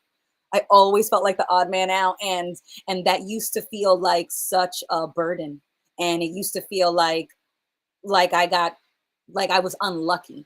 But in that space was so much potential. And ultimately, when I look back, I'm really glad that I wasn't immediately resonating with it. When we talked about like kids are getting indoctrinated early, I felt a resistance as a kid to religion. I remember hiding in the bathroom during Sunday school. I remember hiding in the bathroom during the time that we were practicing Jehovah Witness, because it just felt like it didn't make sense. I'm listening to these words, and the people that are saying these words are not embodying them. You're telling me that I'm supposed to be compassionate, that I'm supposed to love my brother, and yet all I see you do is hate your brother and hate yourself in the process. And it just felt like it was just this show that I really didn't want to be a character in. And so even as a kid, it felt like it didn't make sense. It's just that you just get bombarded. And thankfully, my family wasn't extremely religious. So we had our religious period. And then by the time I was a teenager, we were out of it, right? So I wasn't indoctrinated for all of my childhood. And I'm so glad. But while I was there, something felt off. I didn't know what it was, but it just felt off. And then when I was getting older, and I'm in my peer groups and I'm still feeling like I'm not fitting in, it was like, yeah, but that doesn't have to be an issue. Yes, people, and you know what the funny thing is that people knew that I was the odd man out. So like I always say that I look very passing, and I mean passing by white, but my family is Puerto Rican and Spanish, and a lot of them are really dark. And a lot of my Puerto Rican friends and Hispanic friends are dark. So when I'm with them, I feel like the odd man out. And not only that, I had different hobbies. And even though I could dance the Spanish music, I could smoke the broccoli. You know, I'm like, I'm not sure which one's listening, but I could smoke the flower. I was still the person in the room that was reading a book, and I was the 1 out of 10 person reading a book while I'm smoking flower. So everybody knew that I was different, but it didn't matter because we connected where we could. And we didn't have to be identical. We didn't have to share exactly the same beliefs, but we connected where we could, and that was enough. But I don't feel that way when I'm speaking to a lot of my religious friends. It's like they feel like I am supposed to match them in very particular ways. And when I don't match them, they're concerned. And I keep saying, I'm okay. You know, as much as you're concerned for me, as much as you may pray for me, like I'm not struggling in the way that you think that I am. I'm not hoping for peace later. I'm at peace with where I'm at now. So yeah, let's have a beer. I don't care if you are a Christian or a Muslim or atheist or agnostic. We can still have a beer and just show up just to share time and have a conversation about being in the same room at the same time. So even though I don't match a lot of my friends, even to this day, doesn't matter. I meet them where they are. And if they can meet me there, then we don't have to be exact copies. But I feel like there's such a pressure that if you don't match your friends, if you don't match your community, then something's off. And it's like, yeah, so what? You can still make it. You can still connect with people. And even when they try to remind you, oh, well, but I know that it's tough because you've got kids, right? So it's like your kids are hearing that. Well, it may be having a conversation with them that like, you're not always going to match the group that you're in. It's going to feel awkward. So what? So what? You can still connect with people. I have had conversations with people that at one point I would have thought we could never have a conversation because they were so ingrained in their beliefs. And yet somehow I had conversations with people that I have identified or embodied racist, sexist, extremist religious beliefs. And yet somehow I could still have a conversation with them because I saw the person behind the belief. And even though they held that belief really, really strongly, I still saw the person, and I showed up just as a person, not a person that opposed them, not a person that was different than them, not a person that wanted to question them. I just showed up as a person. And that seemed to be enough, even in those times where I was having a conversation with somebody that appeared to be extremist. It was awkward. It was a little challenging. And I still told myself, there's still something I can do. There's still an opportunity here. So I really resonated with the conversation about, being amongst a flood of different views than the one that you hold, and just saying that doesn't mean that there still can't be a moment where we just talk like people. And because a lot of times people will say something too, like about my gender, I could never be a woman. And I'm like, oh, you couldn't be a person who just happens to have a vagina? You couldn't do that, right? Because being a woman is just so different than being a man. It's like you're a person first. You're a person first before you are identified or before you are judged as being religious or educated. Because we do this not only with religion, we do this with our careers. Oh, I'm a doctor, so I act a certain way. Oh, I'm college educated, so I act a certain way. It's with these identities, and we think that the identity is a make or break point. If our identities are not compatible, then we can't chat. And it's like, so fucking what? Our identities don't match. We may be different colors. We may have different bits and pieces down below. We may pray to different sky daddies. So fucking what? We share a planet, motherfucker. You want to have a beer? You want to chat about how difficult life feels sometimes, regardless of the group that you want to identify with? Because as I was having a chat with my goddaughter, and she was asking me, like, it feels like it's really hard to be a woman. I was thinking maybe I'm not supposed to be. And I was like, so do you think that changing groups means that you won't suffer? Do you think that changing groups means that you won't have insecurities anymore? Do you think that changing groups means that you won't have disadvantages anymore? Because let me tell you, if you decide to be a trans man, which is totally on the table, but you just switch out disadvantages from one group for disadvantages from another group, that's all you're really doing. So do you really need to change groups, or could you just accept that no matter what group I'm in, no matter what identity I embody, no matter what belief system I adopt, I will always have doubt. I will always have insecurity. I will always have fears. And it doesn't matter what group I'm in, because how I handle those insecurities and those doubts and those fears is my choice. and I have the full potential to go in any direction, and to not let my fears be this burden, but to just be a friend that just keeps being scared in the car. Watch out. And it's like, calm down, guy. Calm down. Yeah, good point. There's a big boulder there. Watch me. I'm going to drive around it. The fear isn't the bad guy. It's just an overly concerned friend that you haven't been able to communicate with, to just say, hey, I know what you're trying to do. I get that, but I'm okay.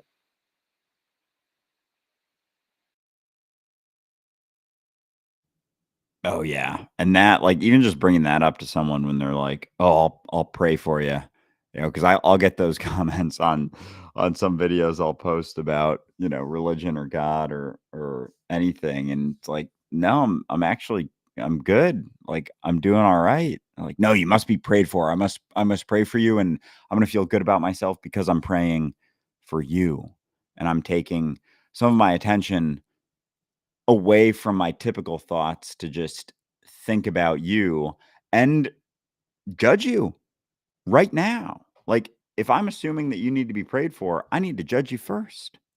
If you need some God to save you, it comes with immediately judgment from that person. Like, that, even someone just saying like, "Oh, I'll pray for you." It's like, it's a translation for I'm judging you. I'm judging you right now. Like, and just like recognizing how like stagnant it is just thinking about stuff, and how much like life is about action and doing things, and like, oh man, just trying to maintain certain perspectives. Also, it's like there's been no evolution whatsoever in humanity's perspective of things, that we're maintaining like a 2,000-year-old point of view on something that just got dropped in by someone who, like, if he came back in the way that he was, even like majority of people in the US think Jesus was white, like a white hippie dude. Like, no, he didn't look like that. And his name wasn't Jesus. But he's got to match me, Andrew. Yeah. He's got to match me. If he's Jared, brown and I'm light, how do I know he's my God? exactly. Jared Leto. Jared Leto. That's exactly what Jesus looked like, was Jared Leto. He's certainly trying to look like Jesus. That's for sure. He's doing his best at it. And yeah, makes you wonder where all that's coming from. But holy fucking shit. Just like that perspective that like, and that Jesus was was sacrificed. Like, Jesus was sacrificed. So like, people didn't even want him to live because he was sacrificed for our original sin. And so therefore he was helping us, and his whole life was just this sacrifice for me, because he loved us so much that, like, so of course people aren't going to really look at what he was saying, because that's not the important part. The important part was that he died. The important part was that he, like, that's the most important part of Jesus, was that he died to save us. Like, so no wonder there isn't much attention paid to what he actually said. And like, oh my God, just like there's very little dug into, and like at all, like very, very little dug into in terms of, oh, we got the Jesus slideshow. I like this a lot. Welcome Figured back. I'd put it up while we're hanging. Yeah. Yeah, if you want to run through that, I gotta take a piss quick. I'll be back. I love these images. They are the best, right? Because why wouldn't Jesus have a good time with the devil? Like they're spending eternity with humanity. Why wouldn't they get to know each other at some point? Well, that's what I like. This is, I think, a chronicle of their evolving relationship. I think over time, like this one, I think is really funny because he's actually playing for the New Jersey Devils. I thought that was rather clever. That is pretty cool. Yeah. And then this one, I think, is one of my favorites. I think this is on the end of the arc where they've just kind of come to terms with the fact that they're going to be together forever. Right. It's a good fishing picture. What else It we looks got great. here? Oh yeah. I gotta say, I think the devil's making a serious like mistake in leaving the ground, but you can tell that Jesus really is hauling off on this one. So, But he does look like he could be like landing, you know, like the devil oh, could that's be fair. See, I see him taking right. off, but that's fair. Yeah, but he does it like from another. He could be landing to give that D as only the devil could. All right, what else we got? Oh my God. Oh yeah. Now, It's pretty on admittedly, brand the that she's not devil wearing he's fucking damn near naked in this one. He's hot. He always runs hot. Hello, he brings the eternal hellfire with him. He doesn't need a jacket. Jackets are optional for him. This is true. This is true. But Jesus did? I don't know. Well, he doesn't have that eternal hellfire, right? He's missing. He's missing that. And yet he's mysteriously deciding to wear pants here. Maybe that was Jesus's request. He gave him that one Yeah. arm. It's like, Jesus dude, is we're gonna take inside. this Put close. some fucking pants on. I really don't want to see your junk in my peripheral. Put That's some a pants fair on. request, I think. Yes. Crochet. Because why not? Everybody assumes it would be a bad relationship. But I mean, who says the devil can't crochet like a motherfucker? Right? The devil might be competitive. He's down to learn everything. Well, and here's the tennis game. You could tell, like, oh yeah, devil's been beefing up for this one. Yeah, yeah. He's ready. This is the rematch. Yeah. You can tell this is the rematch. Ripped here. Absolutely. I personally find this one both funny and questionable because he's teaching him carpentry, or possibly the devil's making him make his own cross. I'm not sure which. Right. Well, if you're going to be put up on a cross, you'd like it to be a quality one, I imagine. Right. Absolutely. Be on the cross and then it like collapses, and you're like, measure twice, cut once. Measure twice, cut once. That's right.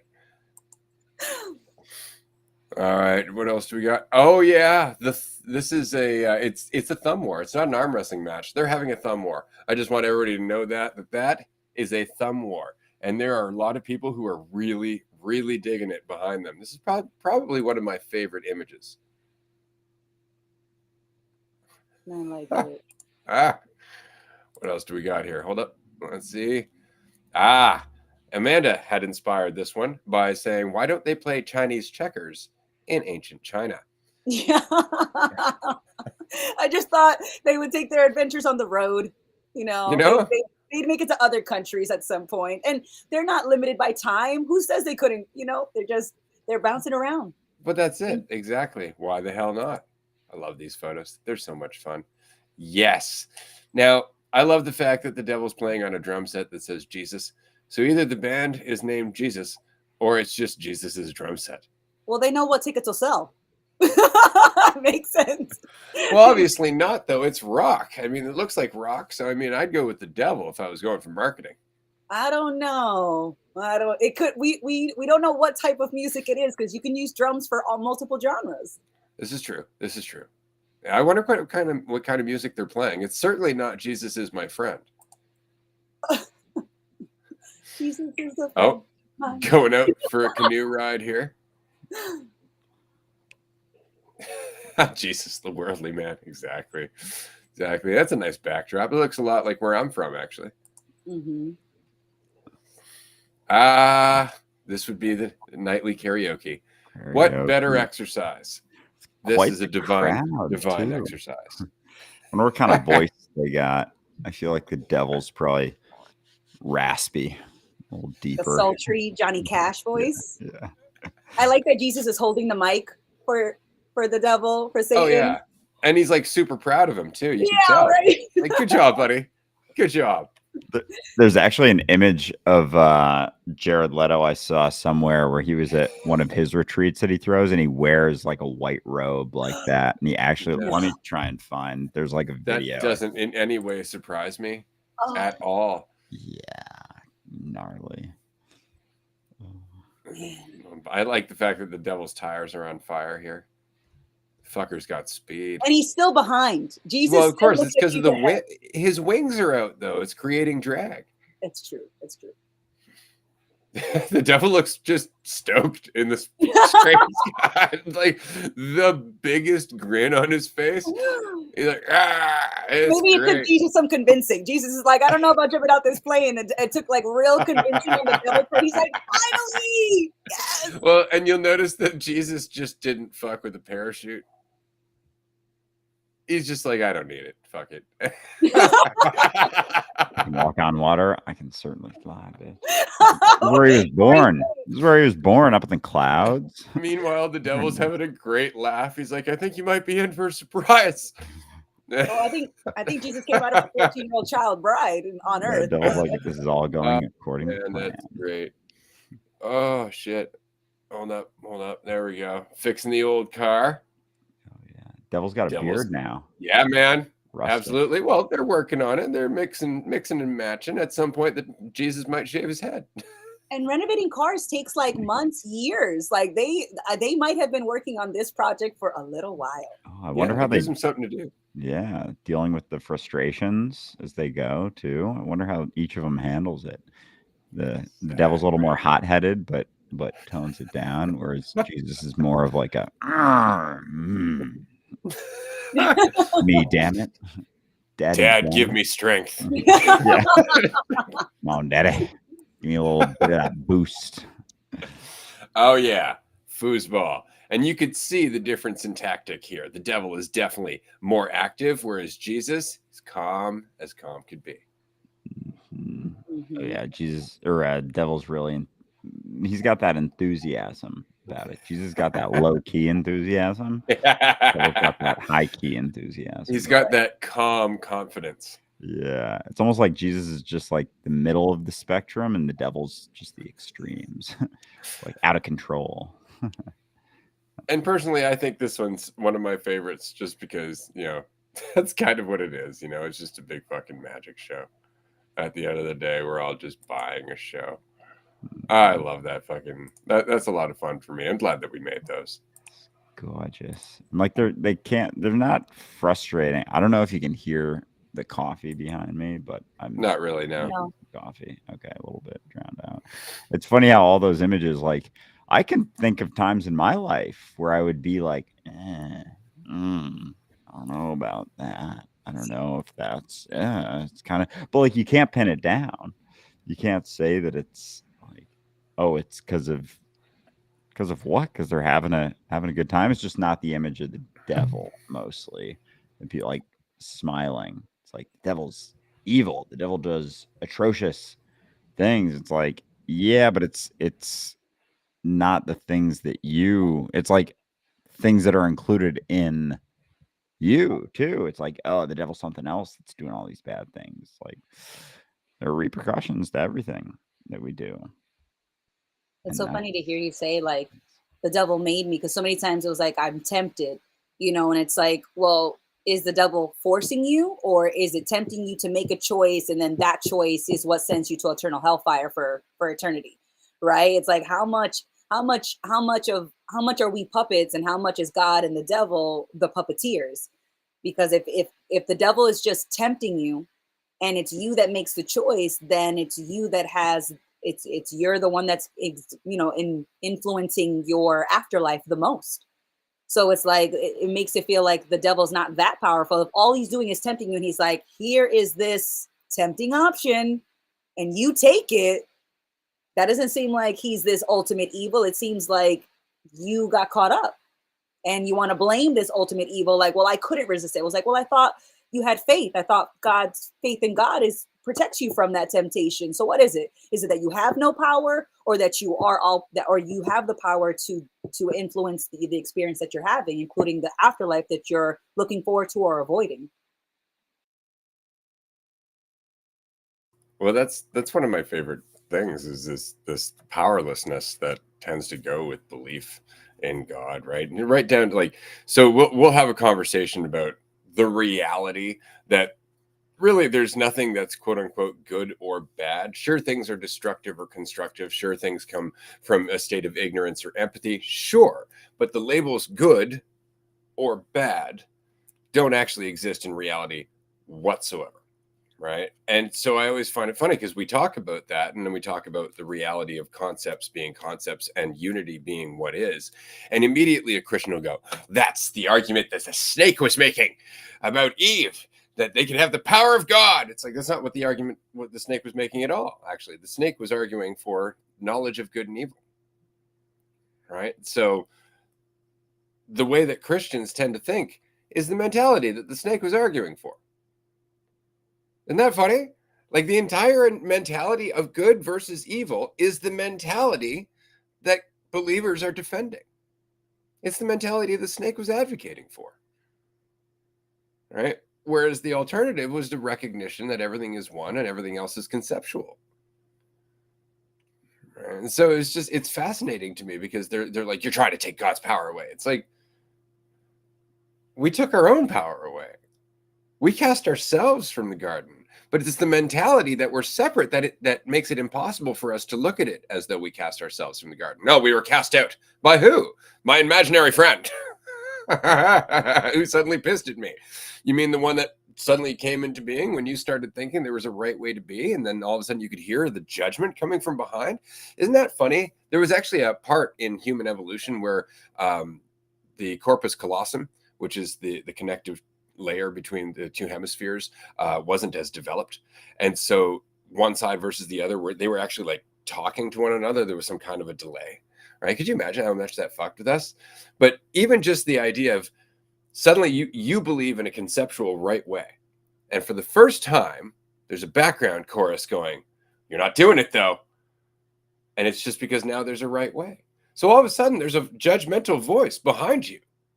Isn't that funny? Think about that. Suddenly there's a judgmental voice behind you. You're like, it's God talking to me. It's your own doubt and fear. That's why God, quote unquote, forgives you as soon as you stop investing in judgment. Right? It's not God at all. So I just find it funny that the entire idea of religion and belief is advocating for the mentality of the fucking serpent. Yeah, it's like both perspectives. As soon as there's investment in thought, too, it's like both perspectives are on the table. If you're holding on to there being even a judgment in how you're acting, and like deep down, the alternative is going to be there, as opposed to not. Like, if you think, yeah, if there's any idea that like, oh, I have to think about this in order to maintain the right way or the wrong way, because like if there is a right way, there's a wrong way, like immediately. And so if you're not judging yourself, you're going to be judging someone else, and then it's like you're either doing both or you're doing neither. You can just judge yourself positively, but it's still judgment. It's still this perspective that you can think about what's happening and know whether it's the right or the wrong thing, as opposed to not being able to have that ability to kind of like contort reality, or like try and see reality differently than it is. Like, I'm trying to maintain this perspective that reality is a certain way, that like anytime there's even investment in my perspective of reality, which comes with my opinion, my preferences, all of those things, like there's of course going to be conflict, because no one's perspective in the way that they think of it is actually reality. And so there's conflict as long as that's the investment in, like, oh no, what I want, preference, opinion, all those things, like that can be such a driving force. But then it's like, yeah, but what is that there? What is that exactly? It's like an individual perspective that is is at odds. It's immediately at odds with whatever's actually going on. But like, to maintain that, it's like you're maintaining both. And then it's just trying to like fit this perspective, but like the whole time taking it as truth, despite not really having like control over it. Like, but investing in it as the truth, based on like still not being able to have control of yourself, but like assuming that you can. And then as soon as, but it's like still not being able to. So like having the judgment, not being able to have control, but assuming that you can have control. So there is the judgment and like the ability to maintain that, but like still not being able to. And yeah, so it's always going to be in conflict. I just figured I'd throw that up since, we're live streaming for a while, and what kind of attention could that bring?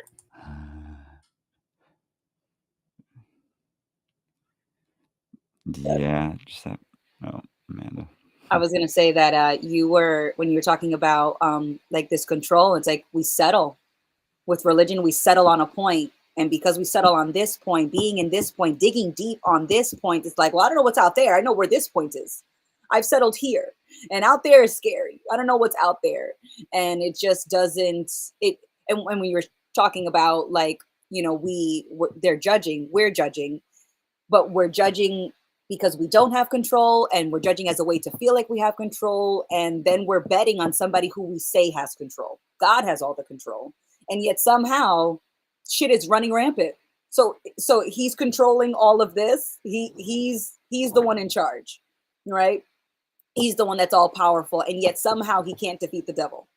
He made the devil, but he gave the devil free will. And now free will is just like this path to chaos that you just can't control. It's almost like this shit doesn't add up, man. And it's like, I know that this shit doesn't add up in their brains too. That's why we hit walls when I have conversations with my friends that are extremely religious, or not just friends, but just people on the street. If you can't tell, I love to chat. And so I'm constantly sparking up conversations with random quote unquote strangers on the street, people in the grocery line, people when I was taking the bus, people on my adventures, and just chatting with people, because it's like, hey, I went to go run an errand. You happen to be here. Fuck, and a conversation might pop up. And as I'm chatting with people, it's like I can feel the wall that they don't want to pass. And it's like I'm if we're just chatting about topics, no one has to say it's right or wrong. But when you immediately say that it's right, we're implying that it's wrong. Because if everything was right, then right wouldn't have that same connotation, right? To have right, you need to have wrong. To have wrong, you have right. And that's only making things black and white. And life doesn't feel black and white to me. It feels like infinite shades of gray. And I'm getting better able to just decipher what different grays might be implying. But at the end of the day, I don't know. Like, just because I've been in a situation that seems similar to the one that I'm in now, that doesn't guarantee that things are going to go the way that they did before.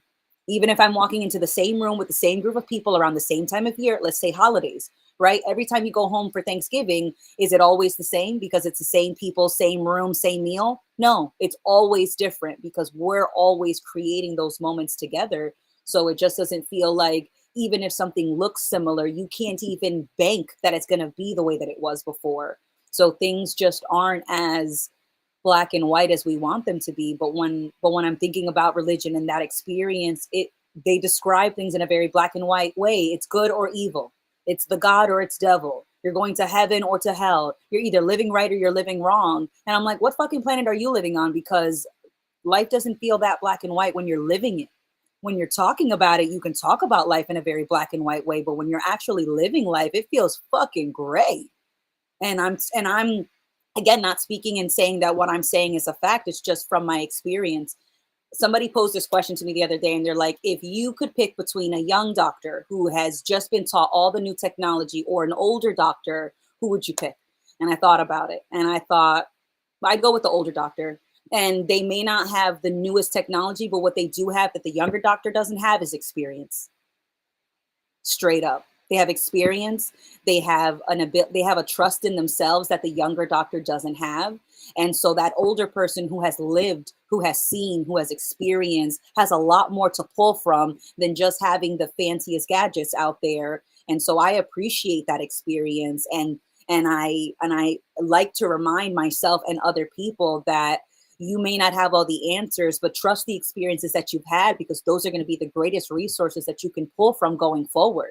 Not the textbook, not the concept, but your direct experience is one of the greatest resources you can use You know, no one can. I come from Massachusetts, and that's the home of Dr. Seuss, and I fucking love that I grew up with him, because it was like there's no one that's youer than you, and it's so true. There is no one that has exactly your combination of influences and factors and upbringing and all of these things. Like there's no one that has exactly your combination but you. So that seems so special in and of itself. And to say that we're all special doesn't take away from the feeling of being unique and authentic and honest. It's that you make the most of what you can because you're the best person who can make the most of you.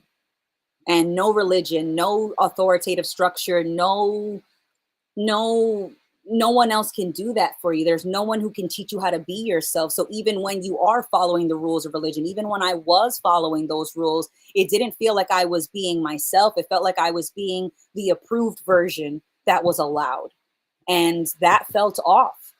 And so it's just standing on my own 2 feet and realizing that that's okay, because that's all I've ever been doing anyways. Regardless if someone told me to take a step, I took that step, and I take the next step.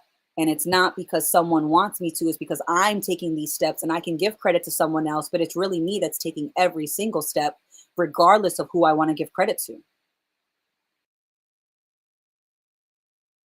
And then there's no one you have to look to also as you're taking, you take those, you're taking those steps fully and like no, what's the fucking word I'm looking for?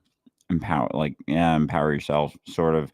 But like you take those steps and you don't have to look to someone else to check in like throughout your day. Am I doing the right thing? Am I living life correctly? Am I doing things well? Because what's the trade? Like living for yourself or living for some other perspective to get that sense of validation. Because like and fitting in, it goes hand in hand with fitting in. Like this all circles the same sort of conversation of like so much of religion too is just wanting to fit in. And that's what the build comes from, is like, and why there's so many people. And then it's just gotten to a point where it's like, oh, well, yeah, there's a billion people. You're going to say a billion people are wrong. It's like a billion people are insecure enough to want to fit in that badly, just like everyone in the world's doing in all these other ways. It's like religion is just one way of doing that, of looking around and being like, what's everyone else doing? I want to do that. And so, of course, it's not really about the words or what's being said or what's being read or looked at. Because, yeah, as someone who was in it for a while, it's like there were some things that were learned along the way, but it was more important to just not question things and just identify as a believer, which again, all the time wondering, what's the right way to live, the right way to act, checking in here. Is this person, confirming this, confirming that? Everyone walking around just trying to validate their own perspective. Like they have their own individual, like incredibly unique way that they, we patch on to other things or look to other things, be like, that's a component of living the right way. But then everyone's is very unique to them. And so looking to anyone else is just all they're going to do is try and validate their perspective, because like they want to feel better about their way being the right way, because they need that, because it's not so much being themselves. So if someone's just being themselves, then they wouldn't need someone else to do that either, because it's fulfilling in themselves. So anyone who's pushing any Christian who tells you to pray or like says they'll pray for you is just trying to push that perspective they have, that they're living life the right way, and need someone else to do it. Because if they were actually fulfilled, like, you wouldn't have to go around hoping that someone else does what? Like, is themselves too? Like, how you couldn't push that. You couldn't express that other than doing it. You couldn't express that other than, I don't know, talking about it, but pushing some narrative or some way of believing or some right way to live. Like, the only reason you would do that is because you're holding yourself to it.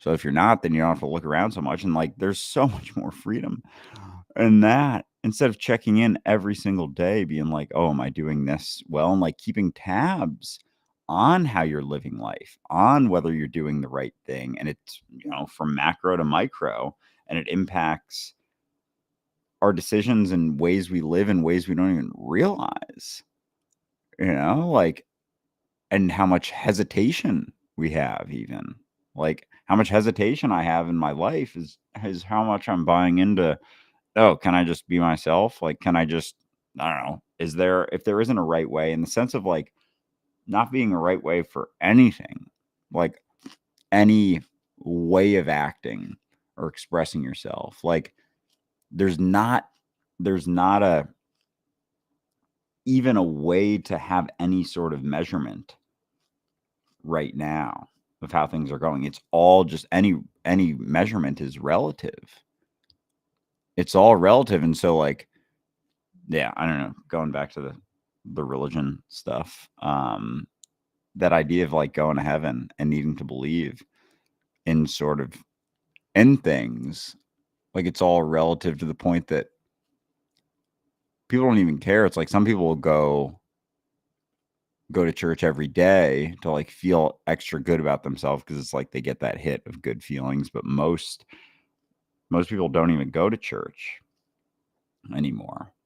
It's like you got the CEOs, church Easter only people. That's like so much of the extent that like most people are doing it even. So it's very much, yeah, it's like not about the words at all.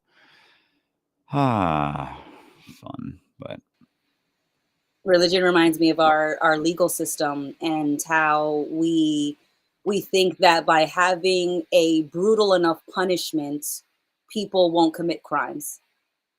And that just like the punishment, the idea of the punishment is enough to control people, because for a lot of time it worked. The idea of hell influenced and controlled a lot of what people did.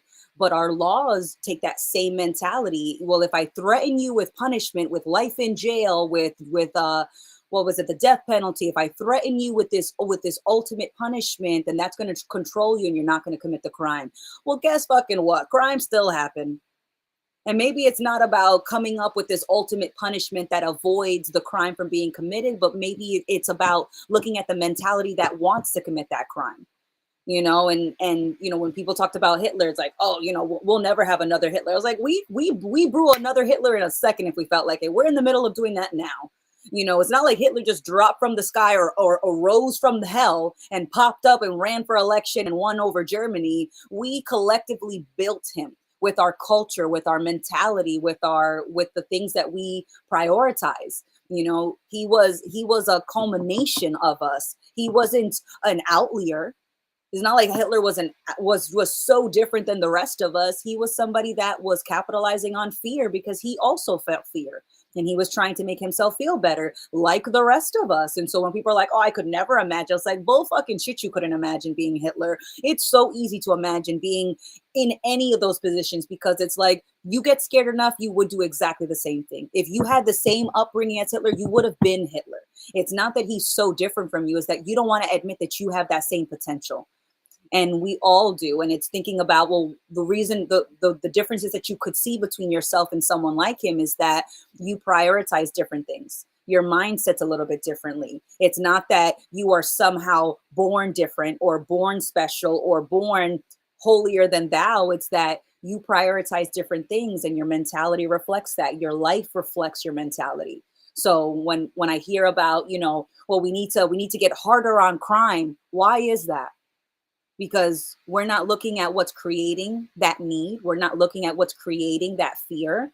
And that's more important, is to discuss what creates the urge to commit that crime more than punishing the person after they've committed the crime. That feels like it's just a way to make ourselves feel better. And I certainly felt that way after, certain experiences. And I had thought, well, we need to, I was in a group setting and something had happened. And after that, I thought, going forward, we've got to protect the future groups. We've got to have these screening processes. We've got to have these forms. And it was like, it took me a little bit. It took me a couple of days, but then I finally admitted to myself, like, all of those security measures were just there to make me feel better. None of those security measures, none of those walls and barriers that I was wanting to erect were actually going to stop those things that I was worried about happening from happening again. Right? So perfect example, you know, your house gets broken into and you want to buy a security system. Great, buy the security system. But buying that security system does not guarantee that your house will not get broken into again. But it'll certainly make you feel better. It'll certainly make you feel better. Absolutely. But if the goal is just making yourself feel better, then that's what happened. Is if the goal is preventing something bad from happening again, can't guarantee that. You cannot promise yourself that. There is no option that you could pick that will guarantee that you won't go through another hardship again, but you could certainly make yourself feel better in the process. And admitting that to myself, I cried. I cried. I was driving my car. I was driving home that day, and I cried because it was like, I wanted to feel better because I was scared because of something that had happened. And I wanted to have these security measures in place to protect myself, I had said. But really, it was just making myself feel better. And really, what I was embodying was the mentality that created that person who would want to do that to begin with. And it was so hard for me to admit that by putting up the security measures, by having by forms and identity verification and all this, that all I was doing was embodying the fear that that other person expressed towards me in a way that I didn't like.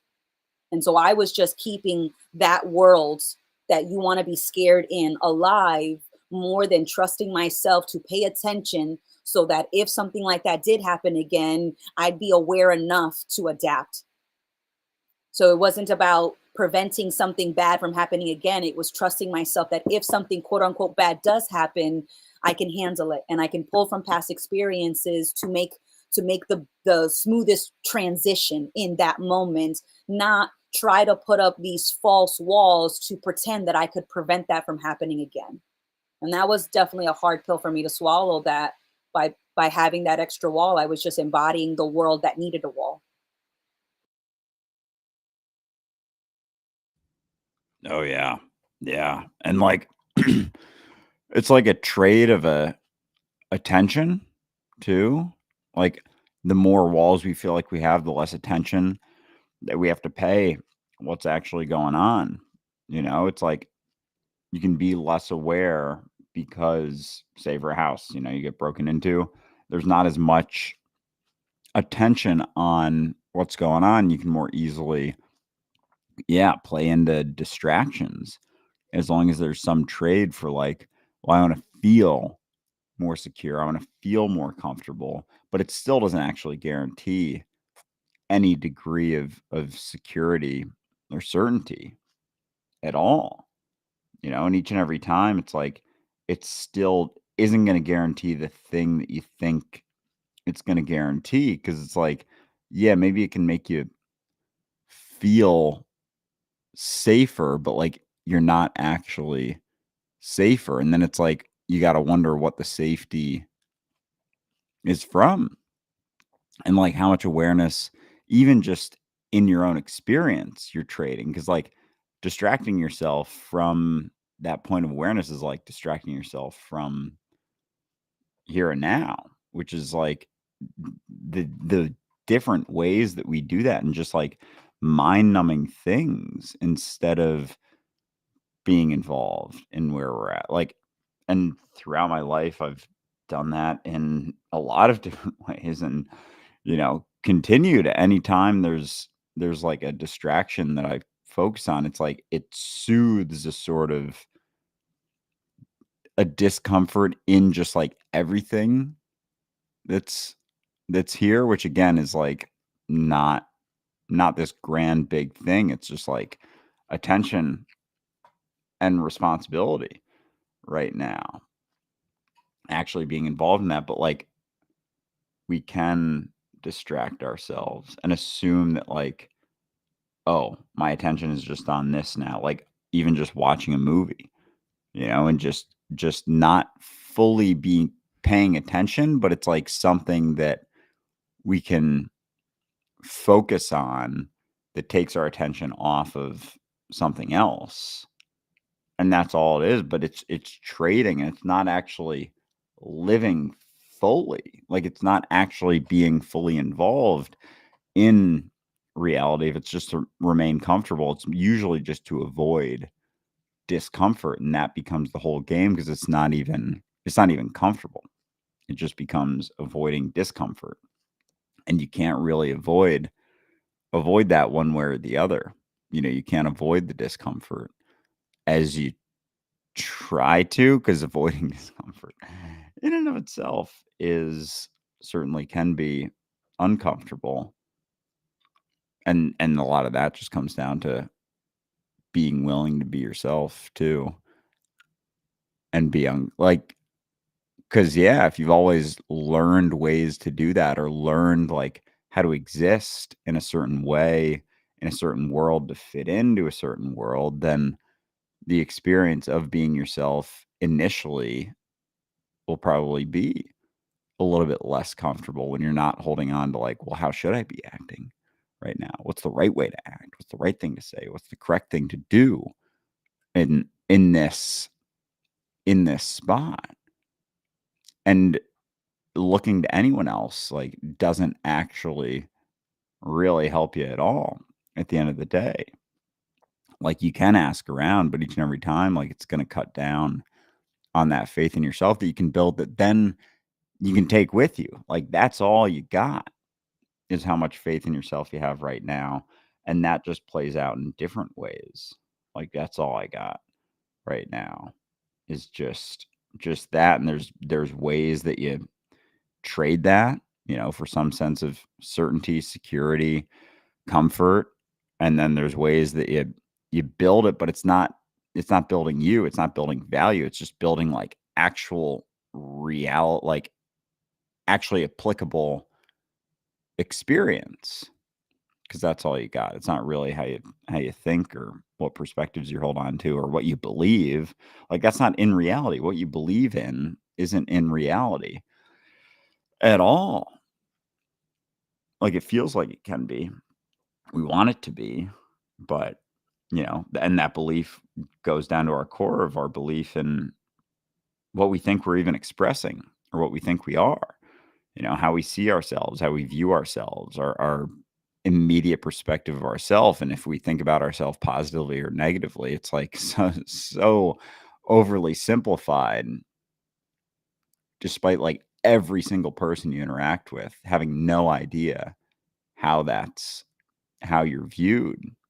And the more you're trying to be viewed in a certain way, or hold on to like a right way to live or act, it's just such a self-involved way of existing, just to maintain some level of comfort, false certainty, security. Like, you can know yourself, or know how you're doing, because you know yourself, and because of that, that you're doing good now. It's like, whatever that means. But it helps you to feel comfortable, or super uncomfortable, because that's still there too.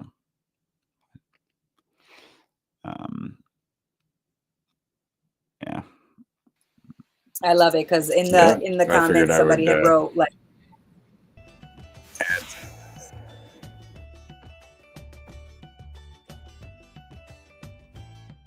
is that music coming from? Yeah, wait, where? What? Okay, that totally tripped me out. I was like, because I'm deaf in my left ear, so like knowing the origin of sounds escapes me a lot of the times. So I'm just like, is that inside the head or outside the head?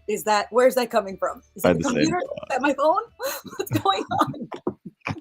It's like looking around. Is that coming from outside right now? Is that an ice cream truck? But I love it. Keep us on our toes. Like, reality is always keeping us on our toes. And there are so many times where we're doing something just to feel better. It's not guaranteeing anything. It's not going to change anything that's happened. It's not going to prevent something from happening in the future. But we feel better now. And that's the priority, is just feeling better now. And that can be tough to admit, but it doesn't feel so tough anymore, because I'm like, yeah, that makes sense. I went towards feeling better. Like, it's an option, but feeling better doesn't actually change what I felt bad about. It was my perspective that I felt. It was my fear. It was my doubt. And that's what I felt bad about. But But feeling better doesn't actually eliminate those doubts and those concerns. Those are still there. So in the comments, somebody had put like, it's not gonna the house alarm isn't gonna prevent break-ins, but I'm gonna sleep better. It's like, okay, the alarm will give me a warning. I was like, breaking a window gives you a warning. Somebody breaking through your front door gives you a warning. And each warning doesn't even mean that you're guaranteed to protect your house, right? There is a scenario where someone breaks in, grabs something from the first floor, you're on the second, and they're out. So the alarm let you knew that somebody broke in, but so would have that missing item would have also told you that somebody had broken in. It's just feeling better is something that we do, but it just doesn't have the same appeal that it used to, right? Because feeling bad doesn't seem like a curse anymore. And I'm not looking to always feel better because I'm not always giving myself a reason to feel bad to begin with. And I'm not seeing the uncertainty as this monster to avoid. It's just that the uncertainty is there, and it's always going to be there because I don't always know what each choice is going to lead to. I don't know what's always best for me. And yet somehow I'm still here. So is the not knowing really as bad if I'm still here every single moment? I don't know, but yet I'm still in that moment. So uncertainty just doesn't feel like it's this bad thing to run away from. It's just like a lifelong companion, just like my fears and insecurities. It's like, hey guys, you want to go for a run to the store? Let's go. Let's get out of here. Ooh, we got a question. Can I send a draft check to invest in the? I don't think that's how investing works. There are no draft checks, in my opinion. You either invest or you don't. This is an unfilled out check that we can write any amount on. I know, right? I don't know if you mean by that. That's a blank check. That's not a draft check. That's a blank check. I can send you a blank check, but a draft check, I was like, is this a practice check? Like, what is this? That said, though, if you are interested in investing in Dualistic Unity, we can definitely discuss ways that you can do that. Just go to dualisticunity.com/invest and just fill in your information. We'll get back to you. Fill in any questions that you have regarding payment forms and whatnot in the comments section of that form, and we will definitely let you know. Mm-hmm. Right, because checking out the investor presentation and saying that you're interested is not a commitment. But when you are filling out that secondary form, that is where it gets a little more, that's where you are making that commitment. And so that way it's not like just by checking it out, you're immediately agreeing. No, check it out. Check out the presentation. There's a lot of exciting information. There's a lot of new things happening. There's a lot happening right now. And so it's definitely highly recommend just looking at it and then just seeing where you'd like to go next.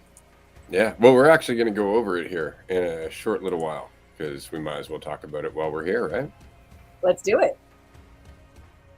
Oh, hell yeah. Awesome. I actually have this somewhere in presentations. Shall I change the music from epic, or is epic appropriate? I think epic works. Epic right? Seems to work. All right, let's change our view. Get all of this shit happening. Where are we? Where is everyone? There we are. Whoa, that's weird. Let's not do that. Also not what we wanted. We lost Amanda. Oh. That's okay. No. All right, this will work. Here we go. And we're going to get rid of the chat box for a little bit here, and we'll hide this thingy. Bam. All right.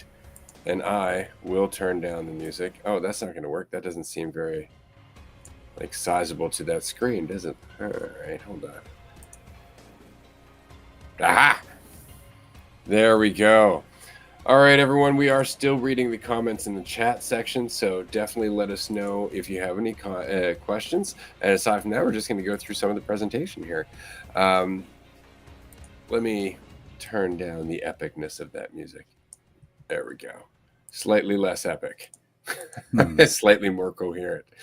All right, so this is about investing in Dualistic Unity. Now, Dualistic Unity, as you know, if you've been listening to the podcast, is not a podcast. It's not just a podcast. We don't do any of the normal things that podcasts do, as we are I guess trying to change the common discussion around a number of things, and that discussion requires a degree of authenticity. It also requires a degree of organic growth. And so dualistic unity is not just a discussion about these things, but also an exercise in it, which makes it very interesting for us because our focus has always been the quality of this discussion rather than how many people it gets to right away, because we're well aware that not everybody's going to resonate with this discussion right now. But we have done some testing and we do know where our market is. We do know where the people who listen to this kind of conversation and engage with it are. And typically they are skeptical and disillusioned with a lot of different things. That said, let's just talk about dualistic unity for a second. I can't read any of that at the moment because it's super tiny, but I will pull it up over here and read it this way. Hold on. All right. At Dualistic Unity, we are redefining the podcast landscape by tackling the misconceptions that fuel societal and personal discord. Our platform challenges the illusion of separation by exploring the interconnectedness of all existence, helping our listeners overcome the barriers that constructed by their self-concepts. Our podcast goes beyond mere discussions, fostering a community where authentic dialogue and unity thrive over isolation and conformity. Through engaging retreats, in-depth discussions, and collaborative learning, we empower individuals to explore, question, and transcend their self-imposed identities. Join us in transforming personal and societal dynamics by embracing a shared reality where clarity and empathy pave the way to a more harmonious world. That is more or less the gist of what Dualistic Unity is all about. It's about you. It's about you not needing to feel like you are part of a community and having a community that grows from that strength rather than from that sense of codependence. Our podcast is all about self-reflection and giving you the space to self-reflect. We're not trying to teach you. You don't need us. But sometimes it's nice to be reminded of that. And over the last several years, the podcast has done fantastic. We have grown by leaps and bounds to the point now where we have a demographic that's global, which you'll see in this next slide. We're all over the world. We are, in fact, mostly in North America, to be honest, but we are also in Canada, United Kingdom, Australia, and all over the rest of the world. We actually just had a retreat in the Netherlands in November, and it was great. We had 25 total people in that retreat lodge. That was a fantastic event. Is that correct? 25? Yeah. Yeah. Yes. Yeah. Perfect. Awesome. And then our audience interests. As many of you know, because you're here in the audience, psychedelics, cannabis, hemp, meditation, yoga, spirituality, self-help, health and fitness, environmentally friendly products. We have an interest in not creating destruction, basically. We're all looking for a way to live with less conflict and thus perpetuate less conflict. We're looking for things that enhance our experience of being ourselves rather than promise some carrot that will make us more. And so that is very much the audience that we are targeting online and otherwise. And we've discovered a couple of good ways to do that. There's a lot of slides. So I am going to switch this one over to Andrew. Cool. Sounds good. All right. So yeah, that was a bit about the demographics and how global we are. I like that we're doing the I don't know if I necessarily realized we were going through the slides again today. So I'm enjoying this experience of running through them again. But yeah, and just to give a little bit of background, as we'll do here, on our current audience and some of the values and traits, just to get a picture, especially for those who maybe aren't as familiar with the podcast. It really does circle around like just being yourself and not needing to hold on to so many things to try to feel better. So things like authenticity, the freedom that comes with it, not living for someone else so much, not needing to live up to some self-imposed bar that maybe you pass off to someone else, but really you're the one maintaining, and diving into life's deeper meaning. So the deeper questions that, maybe ask when you're on, smoking a little bit or doing some mushrooms or something. The conversations that arise there, if you like to dig into those, podcast is definitely going to be something that you enjoy. But yeah, characterized by open-mindedness, curiosity, skepticism towards traditional narratives, a willingness, as we've been going through on the live stream today to discuss some of the more uncomfortable bits, things like questioning largely held narratives, religion, certain politics, identity as a whole, even digging into that, nationalism. So there's all sorts of topics that we like to dig into, and a lot of people like to, avoid, but most people who check out the podcast don't need to avoid those things. So embracing introspection, seek uncomfortable truths, appreciate a sense of community in their individualistic journey. So kind of more or less covered that, but there's a growing community. We have a fairly large audience that I'll get into later, and it's really been, even just how much of a slow build it was too, really reinforces how strong that audience is right now. So next slide, and I'm on these separate slides. Oh yeah, it's the same, I'm pretty sure. Yeah, the podcast market analysis. So this is basically just showing how much the podcast industry is booming. So this is, as much as it's a mentality shift, this is the way that it's being expressed right now is via a conversation. It's the best means, I think, of it kicking off. But again, it's a lot more than a podcast. It's an overarching shift in mentality. But the spot we're in right now, it's growing significantly, and we're not seeing as many. During COVID, we saw a lot of podcasts get added to the mix. We aren't seeing quite as many these days. A lot get kind of parsed out over time. So yeah, everything's looking great in the podcasting industry. And then next one, yeah, some stats about the podcast. Global standing, we are in the top 1.5% of podcasts globally. Yeah, top 1.5% out of, there's a lot of podcasts out there, but we're doing quite well. There's high listener approval. We get very solid ratings, despite, being a little bit polarizing. We see very solid reviews here and there, someone who gets frustrated or even just going through the first couple episodes. For anyone who's been through, the first 3 episodes, there's a lot covered, a lot of potential ways to set someone off, make them uncomfortable. And so sometimes someone will come give a, 1-star review because of that, because it's just directly questioning. And so, yeah, but overall reviews have been awesome across the board for those who are willing to dig in and really question a lot of that stuff that we tend to hold on to. So I'm starting to ramble on some of these, so I'm going to try and streamline it a little bit more. But overall, there's we have a lot of active engagement. We have a thriving Patreon with over 230 supporters, a Discord that is very, very active. A lot of conversations going on in there about all different sorts of things, from, parenting, work, psychedelics, cannabis, just human experience, video games. There's all different sorts of things that are discussed there. And yeah, it's a lot of fun. We do games there every Wednesday at 4 p.m. Eastern time also. So if you are on Discord, make sure you tune into those.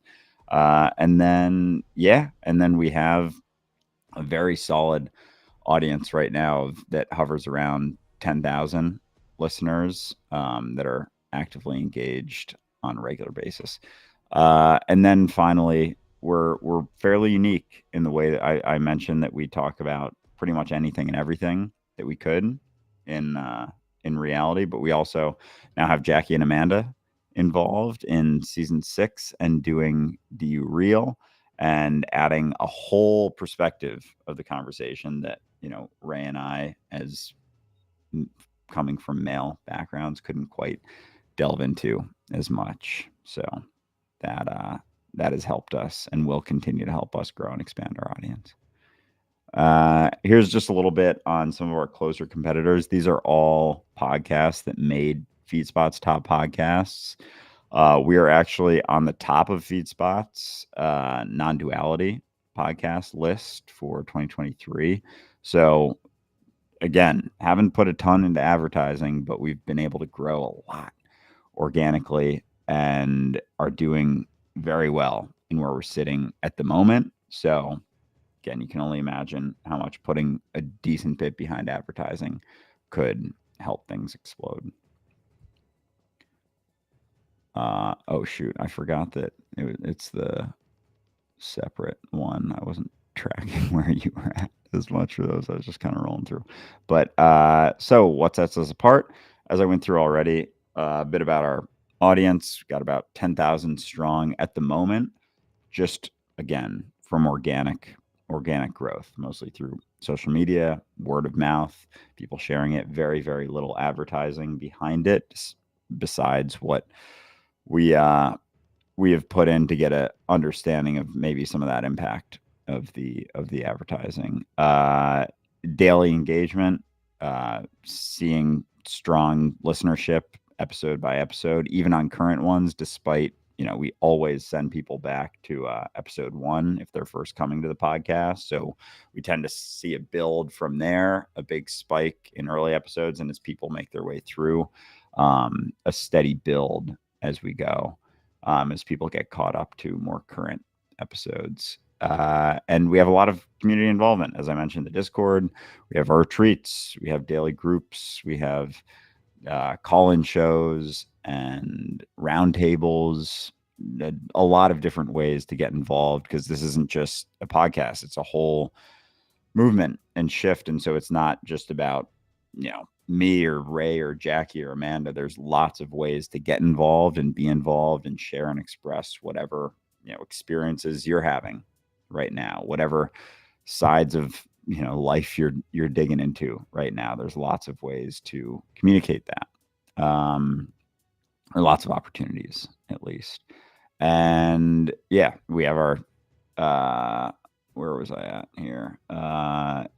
Participation, expansive range of topics. We cover pretty much anything and everything. We have our community topic segment that we'll highlight further down in the presentation, I believe, but where we basically have specific topics that we'll pick and run through and spend an episode chatting about. And then finally, strong social presence. So this has been one of the main ways we've been able to grow.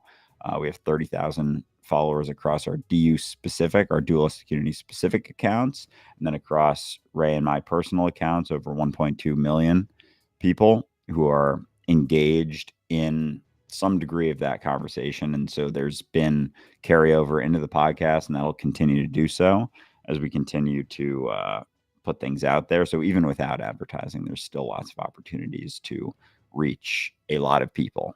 We haven't just been, starting from scratch as a podcast, but already had a fairly engaged community before the podcast even began, that we continue to be able to, I don't want to say utilize, but continue to get interested in the podcast as we continue to share and express ourselves. Okay. And I said before that as much as it's a shift, and I wanted to express how well the podcast is doing. And this is, you're on the market search trend. There we go. Yeah. I just want to make sure. So as much as it is a podcast that's growing, and that's been the focus in a lot of ways, it is overarching mentality shift. And so you can see here that there's some things that are commonly talked about on the podcast. What is existence? Why do I hate myself? Just things involved in identity, being yourself, wondering about life, relaxation, and things like that. We've seen a spike. These are all since 2004, these graphs, and you can see a spike in all of them more recently. And yeah, I think that's the end of the slides that I got, I believe. Awesome. So. And I really like the Google Trends, because this is something that's really indicative of the change in the conversation. And again, like, people are going to market to these crowds in a different way. Why do I hate myself? How do I be myself? How do I relax? Everybody has a different market, or has a different product when it comes to answering these questions. But all of those things promise to be a silver bullet. None of them revolve around self-awareness, responsibility, or anything that's maintainable over the long term. which is why we see so much disillusion and so much skepticism. It's why the crowd here right now is in fact listening to this presentation at all, is because this conversation isn't something that you find in a lot of different places. What you find are people who are grasping for silver bullets that give them temporary comforts that inevitably lead to more conflict later on. We have a very different discussion. And from all of our research, and this is why I enjoyed the competitor research earlier on, was the fact that there's really nothing that's having this discussion in the same way. There's a lot of non-duality podcasts, spiritual podcasts, things like that, but our podcast really does stand apart in terms of the type of discussion that we're having. It is not a belief-based conversation. This really does depend on the audience working on their own shit, working on their own self-awareness, and contributing to the growth of the podcast as a whole. And we've witnessed this for the last 2.5 years, which is incredible, which is why we are where we are. And that's the point, is that Dualistic Unity is currently in its 6th seasons. We have almost 500 episodes. We're over 450 episodes so far. We have over 120 classic episodes, which are the episodes that are edited and made to be as I guess, podcast ready as possible. We have over 150 raw episodes and social episodes. Those are all live streamed and then posted after the fact. Community topics. These are topics that were voted on by our community, and we still have these from time to time. We should do another one in the near future. The community votes on a topic, and we basically have about an hour or so to do a little bit of research and then weigh in on our thoughts. It's a lot of fun, and those episodes have been fantastic and really, really popular among the audience. We have 30 plus roundtable episodes, which are actually community driven. These feature people who are on our Patreon page, who are currently supporters there, tier 2 and tier 3, but it gives the community an opportunity to communicate what they're going through, what they're feeling, what they've been questioning, and then we discuss it live in front of everyone. And then, of course, we have the movie review series, which I just love, because we get to go over some fairly, conscious-minded and thought-provoking movies and discuss our thoughts on them and encourage you to do the same. So it's all about engagement, really, but this is just the tip of the iceberg.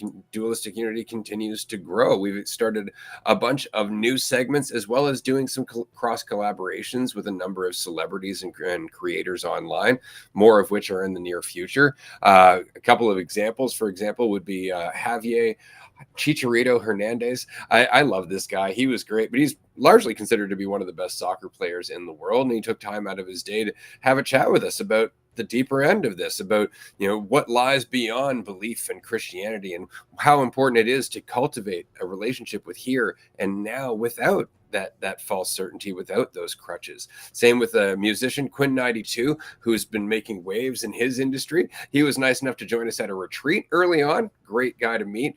Sean T, who everybody knows from the fitness industry. And if you don't know Sean T, his workouts are going to fucking make you tired. He came onto the show, talked about the importance of not getting in your own way, of not setting limitations, of being willing to get out there and actually extend what you think your limitations are, to actually push past your comfort zone. We've had Lisa Ann on the show, as well as Ben Stewart, the singer, lead singer from Slowly Slowly. And these are just a few of the cross promotions that we've been working on. The next that I wanted to discuss is actually one that's really exciting for me, Fidelium. Last year, the Canadian Folk Music Awards gave an award for young musicians to a group called Fidelium, and they are located on Vancouver Island. They're a group of teenagers that go out of their way to practice all the time of their own accord. The group was actually formed as a request of some of these incredible musicians wanting something more challenging to do. And we had the opportunity to join forces with them this year. We've been helping to promote them on the island and abroad. And they're going to be working with us on a new music series wherein Andrew and myself and Amanda learn how to play music, different instruments, and go through all the challenges that go with that. We've already had one of these episodes, and it's done very well. It's going to be a lot of fun. So definitely, this is something that we continue to use for growth, because it really is all about collaboration, not just with creators or bands like Fidelium, but with audience members, with people who are in the community, people who are going through things, people who are working on their own projects that have a similar intention. So we're always going to be reaching out to people who are coming onto the podcast to do more than just argue, but to actually add something of value to our changing conversation. So we'll move on from there. That's Fidelium. Lots of stuff going on. And again, if you'd like to download this presentation, you can do so by clicking on, going to that QR code or going to dualistiCunity.com/invest. You can download the whole presentation there, as well as a video of Andrew and I presenting this when it was in its more raw form. It was much longer at the time. Another thing that we're doing, and this is really exciting to me, we're in the cannabis industry. We have a series called Being High, and that is all about cannabis, the science, cannabis, the cultivation, cannabis, the benefits and the applications, some of the stigma, some of the things that are changing in the conversation regarding health and mental health. And this series has given us an opportunity to really open up that conversation. And we're definitely starting to get noticed. We've had a number of conversations with CEOs, cultivators, scientists, and this series continues to expand. Now, we're also doing cannabis strain reviews where we actually choose a strain from a cultivator here in Canada or in the US. We give it a review and we talk to the audience, not just about the science behind it, but the impact that they're going to experience, the impact that we experience, and some of the insights that help us get through that experience and learn from it. So it's a very different kind of review series than anybody has seen online. And we've gotten some good reviews from that as well. So this is also going to continue expanding as we move forward. This is all stuff we're doing right now, by the way. This is why we're so very excited about the very near future for Dualistic Unity, because we've grown, as Andrew said, organically up until now. We have not put money into advertising. We have put money into split testing to see what we could do with advertising. But this has all been a result of your enthusiasm, of you, the audience, wanting to grow, wanting to change. And so we're very excited. On top of that, now we're doing business reviews because, as some of you know, Andrew and Amanda are both moving out to Vancouver Island. And since we're all going to be local, we want to help the local businesses around town get more exposure and really connect with the community as a whole. This is an excellent opportunity for us to embody, again, what the podcast is all about and to actually see the local community that we're in benefit from it. From there, we can expand to other communities off Vancouver Island, Vancouver, British Columbia mainland, down into the States. There's a lot, but it really helps to set the tone here. And we've already been discussing this with a number of business owners. We have Ironworks Creperie in downtown Nanaimo that's going to help us make a cooking video on how to make a proper crepe. And that, of course, is going to help promote their business as well. They were overjoyed at the prospect of being able to collaborate on something like this. And where are we now? Because this is... and more. Okay, so here's a little bit more of what we're doing, and then we're going to move on to who we are and why this is in such a good position. We are also doing a streaming game series where we're tapping into the gaming community. We're playing, and we're doing so in a way that is non-toxic. One of the biggest complaints in the gaming community is the fact that it's so goddamn toxic. Everybody is so competitive that it's very difficult to actually play and have fun. Well, the three of us have recently taken into StarCraft and a number of other games on Twitch and Kick and Trovo and a number of other streaming platforms. And we've received some fantastic responses from the users in that we're actually playing. There's no toxicity. We're not sitting there trying to beat one another and determine how much value we have by doing that. And we're reminding people they don't have to either. And it's simply by playing a game and having a conversation like we do on the podcast. And it's exposing this discussion to a whole new group of people through games. And so that's very exciting, while at the same time also embodying the message of the podcast, which is ultimately to play, to be enthusiastic, to live here and now.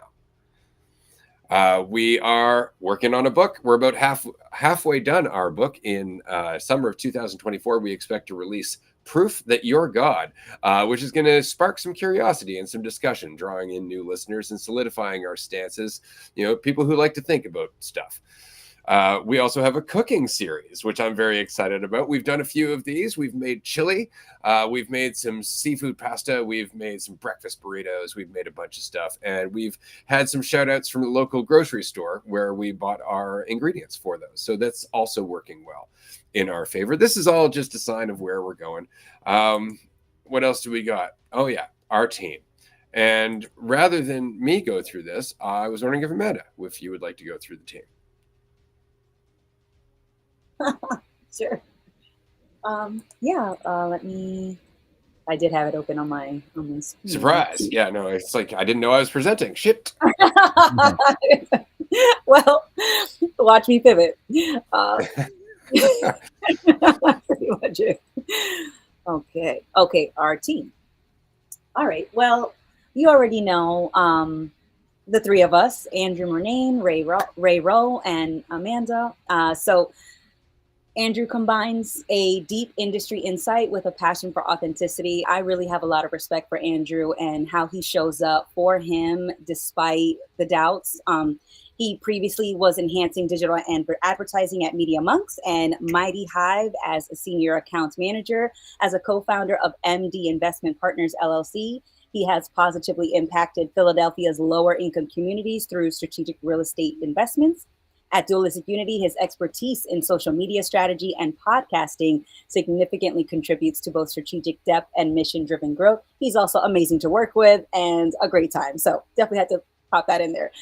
Ray's diverse experience ranging from personal growth coaching at Transcendence Life Coaching to digital marketing leadership at Vernon Webb and SEO aligns closely with Dualistic Unity's mission.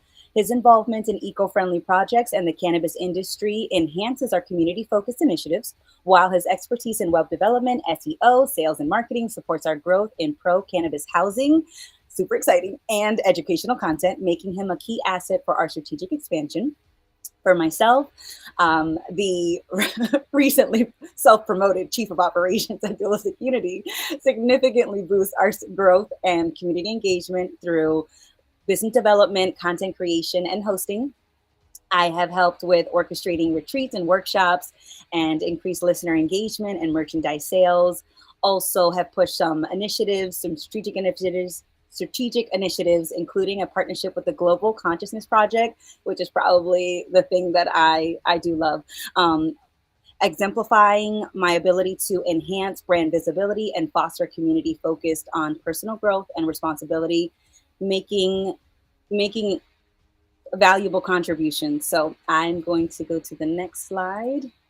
For Jackie, my co-host, she has been a co-host since October 2023, and she enhances our platform with her expertise in psychological and brain sciences and in her background in behavioral therapy and research. Her authentic and insightful contributions, rooted in her academic and practical experiences, resonate deeply with our audience. And as a 200-hour certified yoga teacher and active TikTok user at Jackie Eternity, Jackie's multi-dimensional engagement is pivotal in fostering community connection and expanding our listener base, aligning well with our investment potential. Now we have Fiona Ford, our Director of Growth and Strategic Partnerships. She brings extensive digital marketing expertise from her tenure at iProspect and Fetch, where she led initiatives for high-profile clients like Hulu and Apple. Her global experience and skills in digital strategy and marketing fuel our digital engagement and growth efforts. Fiona's visionary leadership is instrumental in driving our community development and expanding our digital footprint, aligning with our strategic goals for investor engagement. And last but certainly not least, we have Oren Allen, our Director of Creative Education and Sponsorship. Oren leverages his journalistic and digital skills to enhance Dualistic Unity's narrative impact. His extensive background in business development, brand promotion at Oregonji, and community outreach with Curaleaf and we'll figure that out later. Wellness enriches his role. Oren's expertise in social media marketing, public speaking, and event management strategically advances our cannabis education and personal branding initiatives, contributing significantly to community engagement and partnership development, making him a key asset in our growth strategy. And I'm so glad to be able to work with all of you because we all bring what feels like exactly the right thing. And not only is it compatible, but it feels effortless to work together because we're ultimately showing up for ourselves. So who could you ask to be, who better could you ask to be on your team than people that are showing up for themselves, not to prove anything to you, not to prove anything to themselves, but because they want to be there, they want to work with you, and they want to work together. And so I feel incredibly lucky and honored to be here with all of you. Yeah, it's really nice. I mean, Amanda was one of the first people to come on board and go, I'm just going to put in a bunch of time because I want to. And then Fiona and Jackie and then Oren did the same thing. And we've all just been growing ever since. But it's very much based on enthusiasm. It's based on, again, this shared vision of what is possible. And this is a perfect example of what we mean. Dualistic Unity, again, is not trying to be your average business. We're not trying to use the same profit-centric model because, frankly, nobody in Dualistic Unity wants to make more money than anyone else. We really do have this mentality that we all benefit if we all benefit. And so everyone in Dualistic Unity has agreed to a cap when we can pay them, a salary cap of $5,000 per month total. That's it.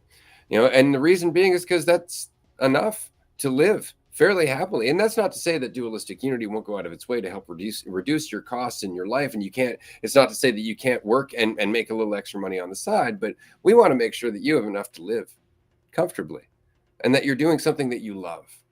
But at no point will Dualistic Unity be paying out a golden parachute to Andrew, myself, Amanda, or anyone else. At no point is anyone going to get paid $1 million a year. That's ridiculous. $5,000 a month, and again, adjusted for inflation as we move forward, that's fine, right? That's enough. That's more than enough to at least live comfortably, that you can enjoy your life and have your time. And then if you want to work for more than that, if you want to work to reduce your expenses, we're happy to help with that as well. But the point isn't how much money we can make. It's how big this can grow. It's how much we can do with it. And if the money's not coming to each of us and all the employees who work with Dualistic Unity, if it's not ending up in the pockets of 1 or 2 or 3 fucking people, then it continues to go out into the rest of the community. It continues to go out into new projects and more trajectories that inevitably bring more resources and allow us to help more people and continue this ripple. And that is a commitment that we are making at Dualistic Unity. There will never be somebody at the top making the most money. It goes entirely against everything that we're working for. So that really excites me as a person. Now, the podcast overview. Now, this is the businessy side of things. So now we're going to just chat about some of the stuff that we've done. And again, we don't really like to focus on this, but if you're going to invest in Dualistic Unity, you may as well know what it is we're doing as a business. Since we've started, we have sold over 200 digital workshops, not including the actual live workshop tickets that were sold, where we've sold over 40 of those.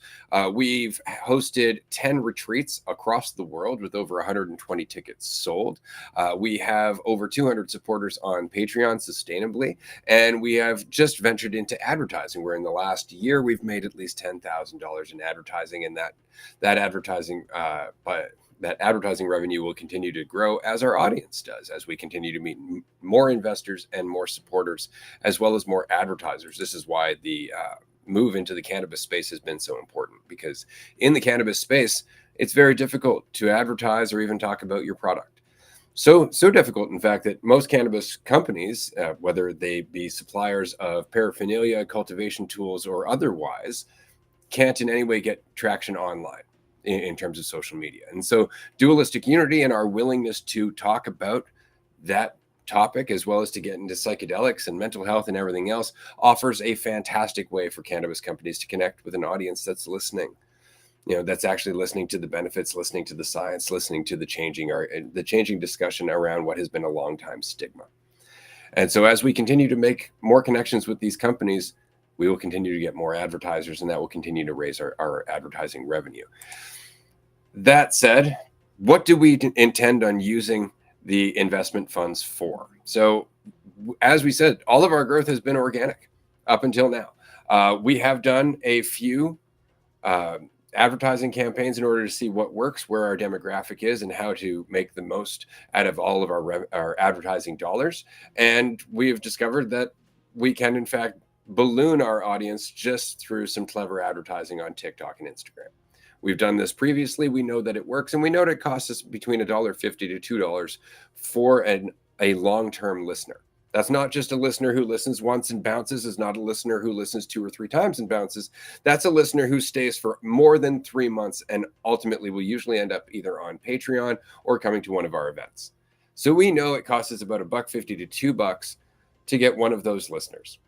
And on average, per listener, if you break down all of the things that we've done, workshops, retreats, advertising, so on and so forth, we actually have an average revenue per listener, which is, I believe, $11.55. So with our current audience of about 10 to 15,000 people, we know that we earn about $11.55 per person.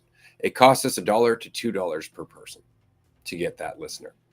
So this is an obvious, profitable, scalable model. Okay, so given the advertising rates that we pay for those new listeners, everything that we take in through investments goes straight into advertising. If we were to raise our goal, which is ultimately $210,000, to put towards advertising over the next year, we would yield another 80,000 listeners, not counting the organic growth that happens through word of mouth. So through a $210,000 investment, our total revenue for that year would be over $1 million based on our average revenue per listener. If we were to balloon our audience by 9 times what it is right now, we would have 9 times the income, which is over $1 million. Now, that's not to mention the fact that our advertising revenue is going to go up dramatically because of the increase in listeners, as well as the increase in advertising opportunities with those listeners. So we're expecting a lot of growth in the very near future, and we already have investors who are interested in helping back this. So if you are interested in being part of Dualistic Unity, this is the time. And it's a time because there's going to be an opportunity here that's not going to be available later. You can invest in Dualistic Unity, and there's a 15% ROI over 7 years. So whatever you invest with us, we're going to give you 15% back on top of that within 7 years. But if you would like to invest over a certain amount, you can actually be a part owner of Dualistic Unity. Now, right now, the way that we're valuated, we're looking at giving up to 20%, and each percent is worth $10,500. So if you would like to buy over $10,500 or invest more than $10,500, you own a percentage of Dualistic Unity. Given the growth that I just outlined, that percentage is going to go up in value very quickly. And so this is the opportunity for you to get involved. This is the opportunity for you to get a chunk of Dualistic Unity before it expands and becomes much more expensive and much more valuable, frankly. So if you would like to invest a small amount, we are super grateful. You know where it's going. It's going towards the Ripple, and you'll get 15% back in 7 years. If you would like to invest a larger amount and actually be part of the team, be part of the part owners of Dualistic Unity and reap the rewards as it moves forward, you can do that as well. You still get your 15% over 7 years, but you're also a part owner of up to 20% of Dualistic Unity. That is what we're offering right now. This is only our first round of funding, by the way, so anything that's not bought up in this round will be available in the future. Do keep in mind, though, that because our valuation will have risen by that point, it's going to be much more expensive to own a chunk of Dualistic Unity once we get there. Now, that brings us to our future plans. Because, again, this is all great. You know we're growing, you know that we're profitable, and you know that we're continuing to make new series and go in new directions. We have a lot more in store down the road that has nothing to do with necessarily just the podcast itself. Branch into the cannabis industry as a whole, not just with cannabis advertising and the cannabis series that we discussed earlier, the cannabis reviews, but since we have made so many contacts and continue to make so many contacts, we would like to venture into cannabis real estate as well as cannabis cultivation.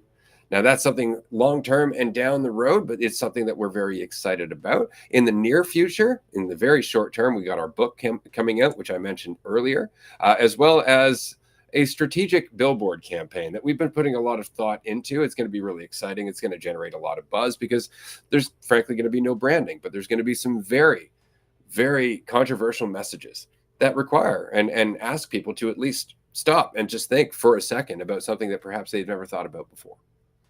And so through putting these all over the place, we expect to generate a lot of buzz and a lot of media attention. And that's something that we're looking forward to trying out. We also, as I said, want to expand in cannabis real estate and cannabis cultivation, but that is alongside our hopes for a full-time retreat center, the first one being on Vancouver Island.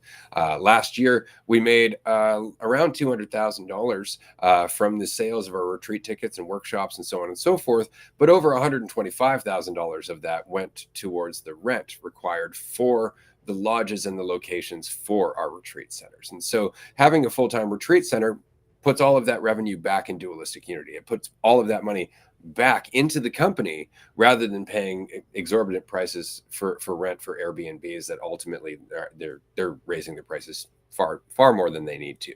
Having that full-time retreat center allows us to save on that cost, but because it's on Vancouver Island, which is consistently in the top 20 places in the world to live, we can also rent out the retreat center as another source of revenue for weddings and events here on the island, where the average price is approximately $2,000 to $3,000 a night for a venue such as we're planning.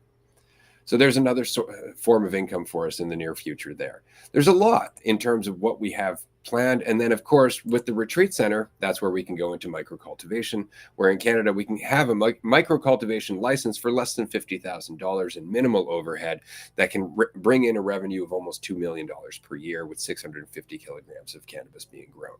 I know growers. I've worked in the industry. I know where we can get the soil. I even know where we can get some massive deals. So this is a no-brainer when it comes to where Dualistic Unity can expand later. The nice thing about all of this, the retreat center, the cultivation, the real estate, whatever else it is that we do, we can film it all.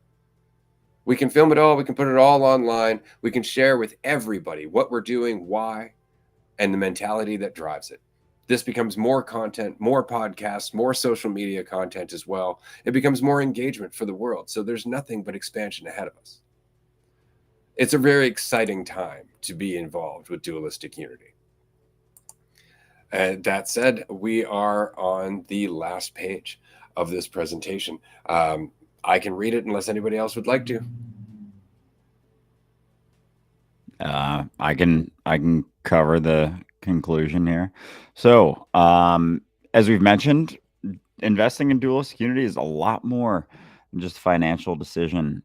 It's a leap, it's a jump, it's a leap of faith, but also in yourself. It's, as we've mentioned, something you can very much be involved in. This isn't something that, is separate from anyone. Like anyone who does invest, of course, there's the investment component you can get involved with, but like you can be a part of it. Like we're very open-ended. We listed 6 people who are very heavily involved in things right now, but there's a lot of people who could probably, if we wanted to add some people, like could probably make a presentation like this just from being enthusiastic about the conversation. So it's an incredibly exciting time. And so from the investment standpoint, because things right now are so poised and ready to just explode. Like we have a very, very, very solid base, again, with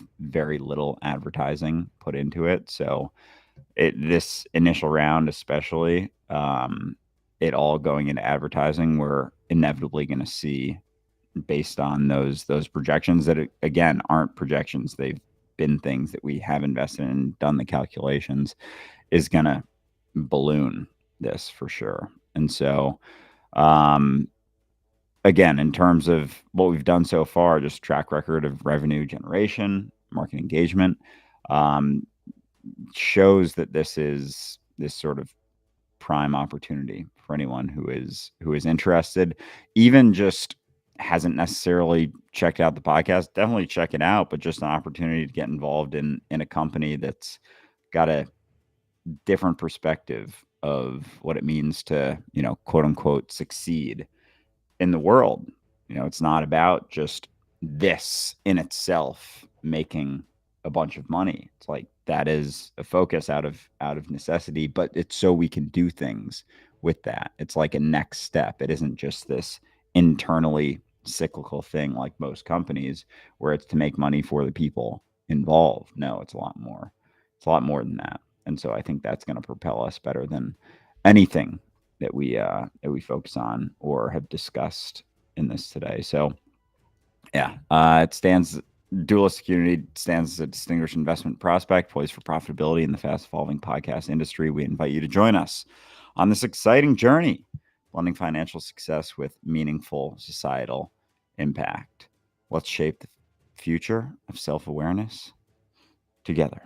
So that's what we have for this. But as we've mentioned many times, very, very exciting opportunity there's so much that's on the table and so many things that we're currently doing and involved in that, some additional resources, I think, will just, do quite a bit to explode what's already here. It's like a lot of potential energy. And so, appreciate everyone who's here now, tuned in. I don't know if we're going to post this recording, but we do have a recording of us going through this presentation already, and that I believe is on the screen right now with the QR code. But a lot of exciting things going on. That was awesome. That was great. Appreciate you guys going through that, because I know we only had a chance to go over it once, so that was a lot of fun. And thank you, everyone, for listening, because again, like, this is we put a lot of time into this. It's kind of funny, like, it's not something we've ever done for the point of getting anywhere, and suddenly we're somewhere. And so if you would like to help us go forward and help expand this, anything that you invest is a serious shot in the arm.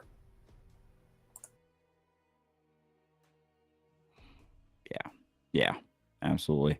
So, I mean, the opportunities are, we put the QR code on and everything, and have been able to do that.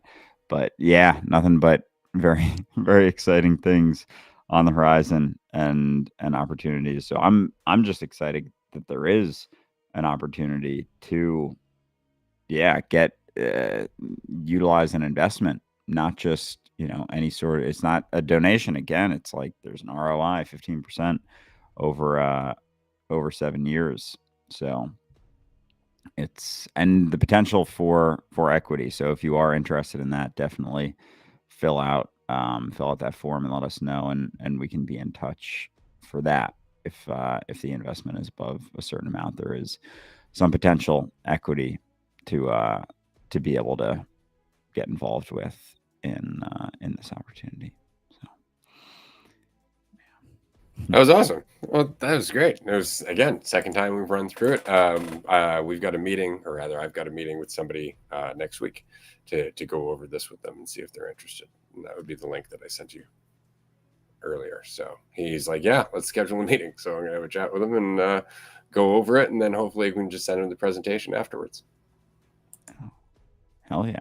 What day is that? I mean, we can talk about that. It looks like Wednesday. Yeah, for sure. But it'll be a short one. I'm not gonna make it a full pitch. I'm just gonna have a short conversation with him and just say, here, I'll send you the information after the fact. And then if he wants to chat with us after that, then we'll all sit down with him, as we will with the people who have already filled in the secondary form for being interested as an investor. We're working on one-on-ones with all of those people right now. By the way, if you are one of the people who filled in the initial form and you were interested in investing, fill in that next step. Dualisticunity.com/next step, all one word, or you can put a hyphen in between them. It works either way. And that just lets us know that you're interested in moving forward. And then we'll draft up some paperwork and give you all the details, and we'll actually have a chat with you one-on-one, or rather 3-on-1 in Zoom. We'll all have a chat in Zoom. It won't be uncomfortable at all. I promise you won't feel outnumbered. So how much money you got? You gonna invest in? Yeah. What's that bank account looking like? How many? No. Now that the formal presentation is done, we can get back into making jokes, joking around. If anyone has any questions about anything, feel free to throw it in the chat. Or what day is it? Sunday we'll be back on Twitch and on Patreon. So if you're more curious about things, we'll talk about this as much as anyone wants to on Patreon, or we got our free groups on Wednesday if you want, if you have some more specific questions. But I was thinking about cutting up an apple real quick and having a bit of a snack. You should definitely do that. Probably go to the bathroom. So by all means. I am going to go to the bathroom. I'm not probably going to go to the bathroom. Appreciate you letting us know. Yeah. Thank you, everyone. In case you were wondering what's happening, Andrew's going to the bathroom. This has been a lot of fun. Oh man, it's interesting. I think it's been a challenge, because there's been numerous times along the path for Dualistic Unity where, frankly, there have been audience members we've pissed off, and it's just because they had preconceptions or expectations or an idea of what we were, and then we didn't do that, and we weren't that, and then we were unapologetic about it, and they were just like, I can't take this, and they left, and that was it. And at every point there's always been that fear, like, oh my God, it's gonna die, everybody's gonna leave, they're not gonna listen anymore. Oh, and at every point it's been like, oh, if that's the case, then that's just the case. Like, if this conversation is not meant to take, if people aren't ready to actually move forward despite their feelings of discomfort, then it's just not meant to take. Perhaps that's all this will be, is a short-term kind of bubble where it rises up and it kind of dies back down again, like the hippie era, right? Perhaps that's what it is, but it's really determined by you. It's really determined by how willing you are to look past your petty grievances with something that maybe we didn't do or take consideration for, or didn't, be sensitive enough for your preferences. Like, it's really up to you on whether or not you're going to let that be what determines how much you grow, how much you're willing to move forward. How much power do you give us, for example? And that's one thing I always find funny. We have a whole podcast about not having expectations and not getting pissed off and not letting people, cause conflict in you. And then immediately, eventually people blame us. Like, well, you're not being very respectful. Why the fuck do you need me to be? What is this really about? Is it about me? Is this about me, or is this about you? Is this about me acting a certain way so you can be happy with it? Or is this about you getting over the need for me to act a certain way so you can be happy with it? What is this about? And that's something I've had to accept every step of the way. It's not worth it for me to sell out. It's not worth it for me to try and cater to you. It's not, because while I might end up with a podcast that's profitable, I won't be able to fucking live with myself. And I know that. Like, there are people who've been on the podcast for a long time and they go through ebbs and flows of like, oh, I'm going to stop listening. Oh, okay, I'm going to come back. And oh God, Ray said something insensitive. And then I come back. Oh, I just built it up like Ray was a fucking manipulative prick. This happens all the time. Like, it's crazy to me that people who one week say, oh, I'm your friend, I love talking to you, within a month start thinking, oh, you're a cult leader, you're manipulating people. It's like, I haven't even fucking talked to you. And it's just because all of a sudden the idea that you're on your own, standing there, terrifies you. Right? And so you look to me, why aren't you doing it? Oh God, you said you'd lead me. I never said I'd lead you. I never said I'd lead you. I'm never going to lead you. I'm never going to save you. I'm never going to help you. All I can do is be me. And if you can take something from that, great. And I'll do that as authentically as I can till the day I fucking die. But I'm not about to give that up just so you can feel better in the short term. Just so I can feel liked in the short term. I'm not here to be liked. I'm not here to be your fucking friend. I'm really not. And it's not to say I don't want to be. It means that it's not my priority. I'm not going to go out of my way to change who I am so you can like me. If you want to like me, that's up to you. If you want to take what you can from my existence, great. If you want to hold on to every petty grievance you have about everything I fucking say or how, fuck you. And I mean that sincerely and with love.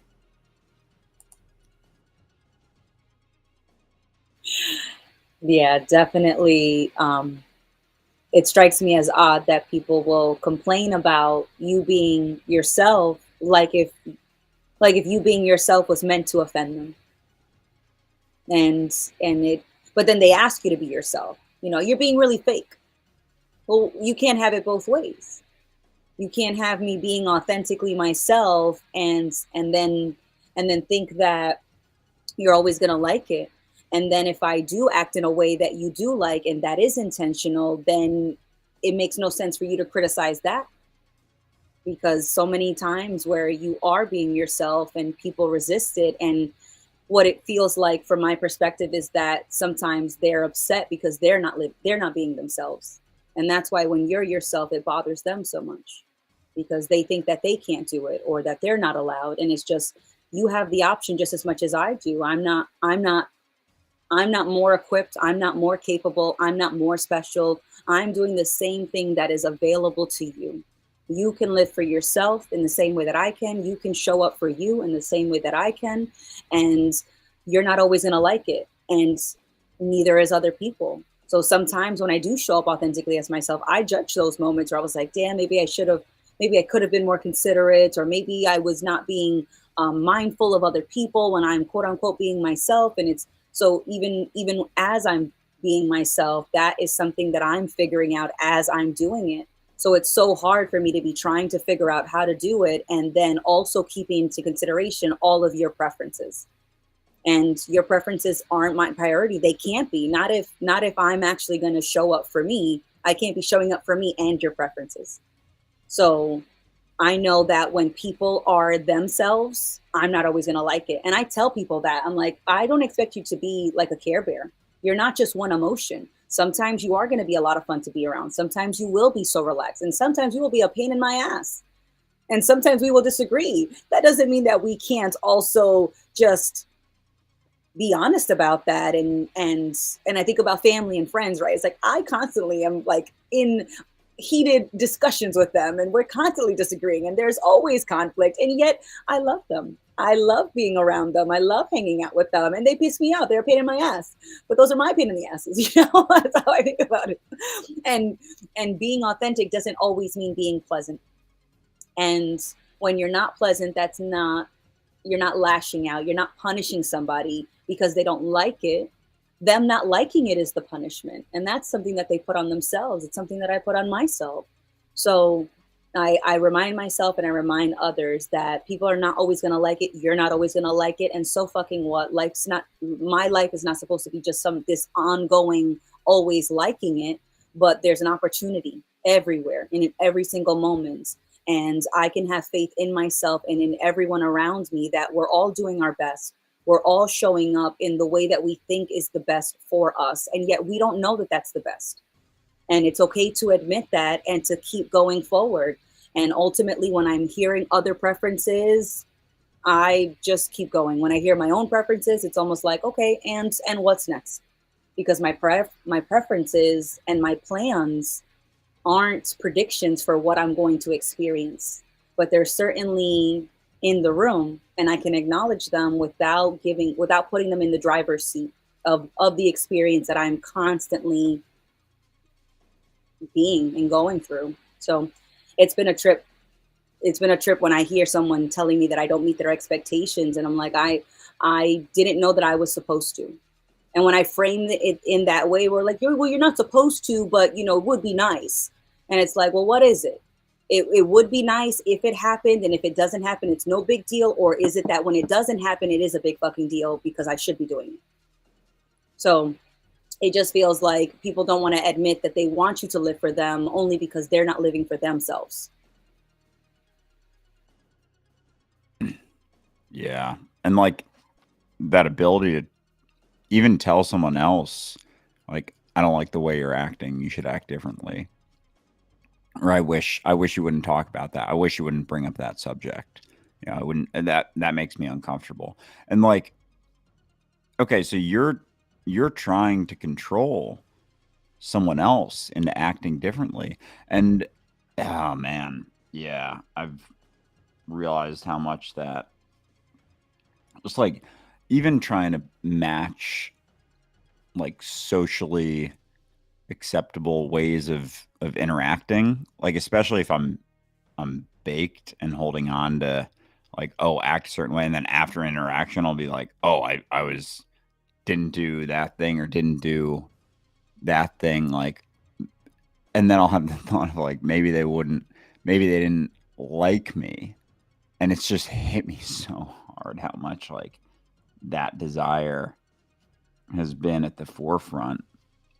And again, like I said it about going through high school before, like always a thought, didn't want to be disliked. And so it just created a lot of avoidance of things as opposed to being like, well, I'm going to be what I'm going to be, like, and show up. And anyone who assumes that any component of that should be different, like, it's really just me assuming that, that they are even thinking any of those things. But yeah, the expectation for someone else to act or live differently or meet some expectation, like the best thing that you could ever do for someone is not meet those expectations.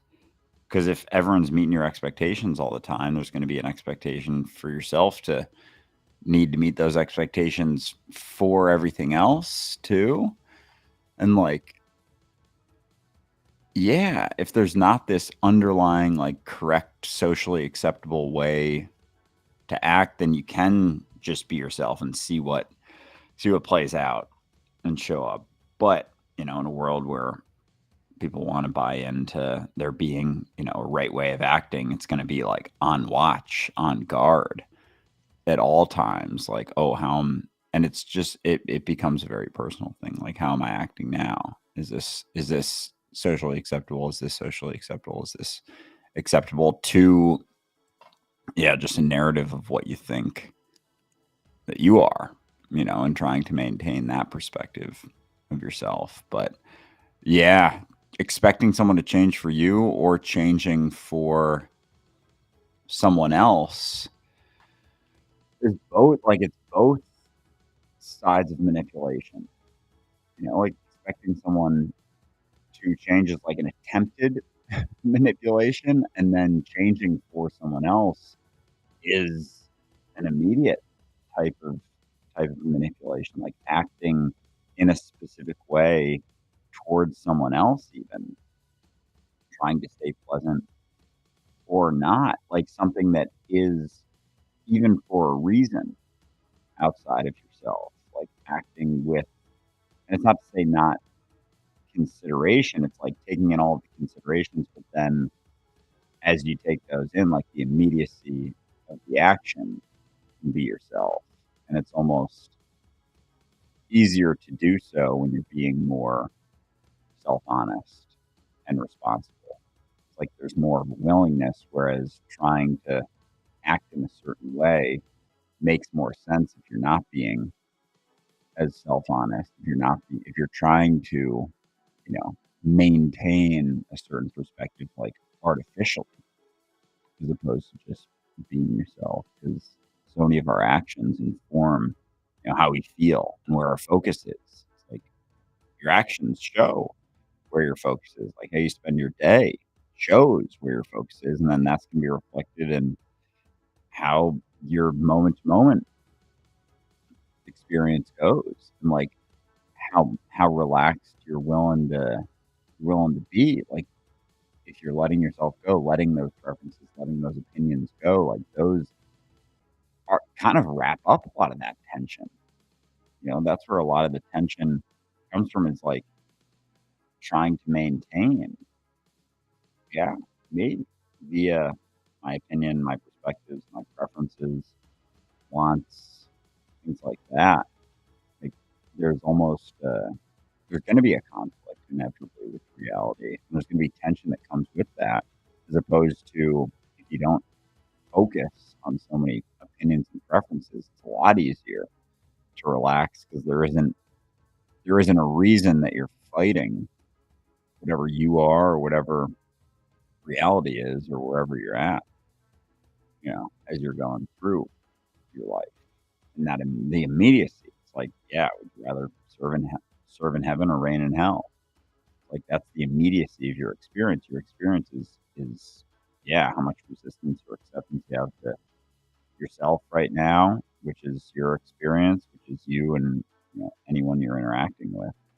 But the expectation for someone else to act differently or have lived up to a certain thing based on what you want them to be, or how comfortable or uncomfortable the way they're acting or expressing something makes you, is ridiculous when you lay it out, and yet it can be a super common way of living.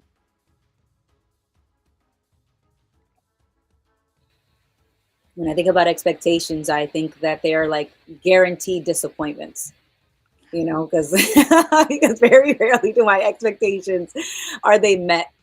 And so when I feel myself having, I was like, I don't feel like I want to be disappointed about this. Maybe I don't need to have these expectations because I can live without them. And my expectations are often pointing me towards something that I think should be happening that isn't. and or something that I'm looking forward to happening that isn't happening right now. And that that's just not required. And it took me a while to realize that I didn't have to expect myself to do anything, that I didn't have to expect other people to act in certain ways, and that when I relied or leaned less on expectation, I felt stronger. I felt like I was on my own 2 feet. And that can seem like it's a scary thing, but that's only because I'm thinking that the uncertainty of standing on my own 2 feet is scary. But even when I'm leaning on other people, there's no guarantee in that, right? The person that is your friend now, you don't know if they're going to be your friend in 10 years. But did you make the most of the friendship, or did you spend the time to being friends worried about the end of friendship? Did you make the most of it? Because that matters more to me than how things will turn out. Did I make the most of it now? And it's not that there's no sadness or disappointment, right? Like, I'll jump into like the friendship example.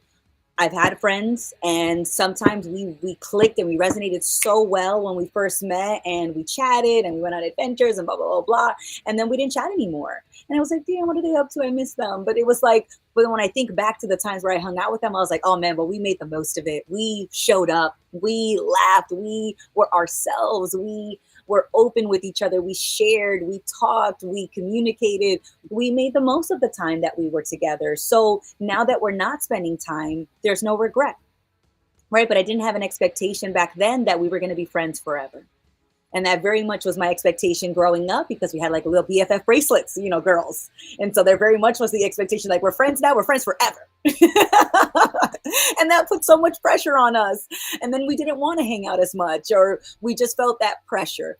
And now that I'm older, something that I get as feedback is when people reach out after a little bit of time of not chatting, or a long time of not chatting, they're like, Amanda, it's like no time has passed. It's like, yeah, because we picked up right where we left off.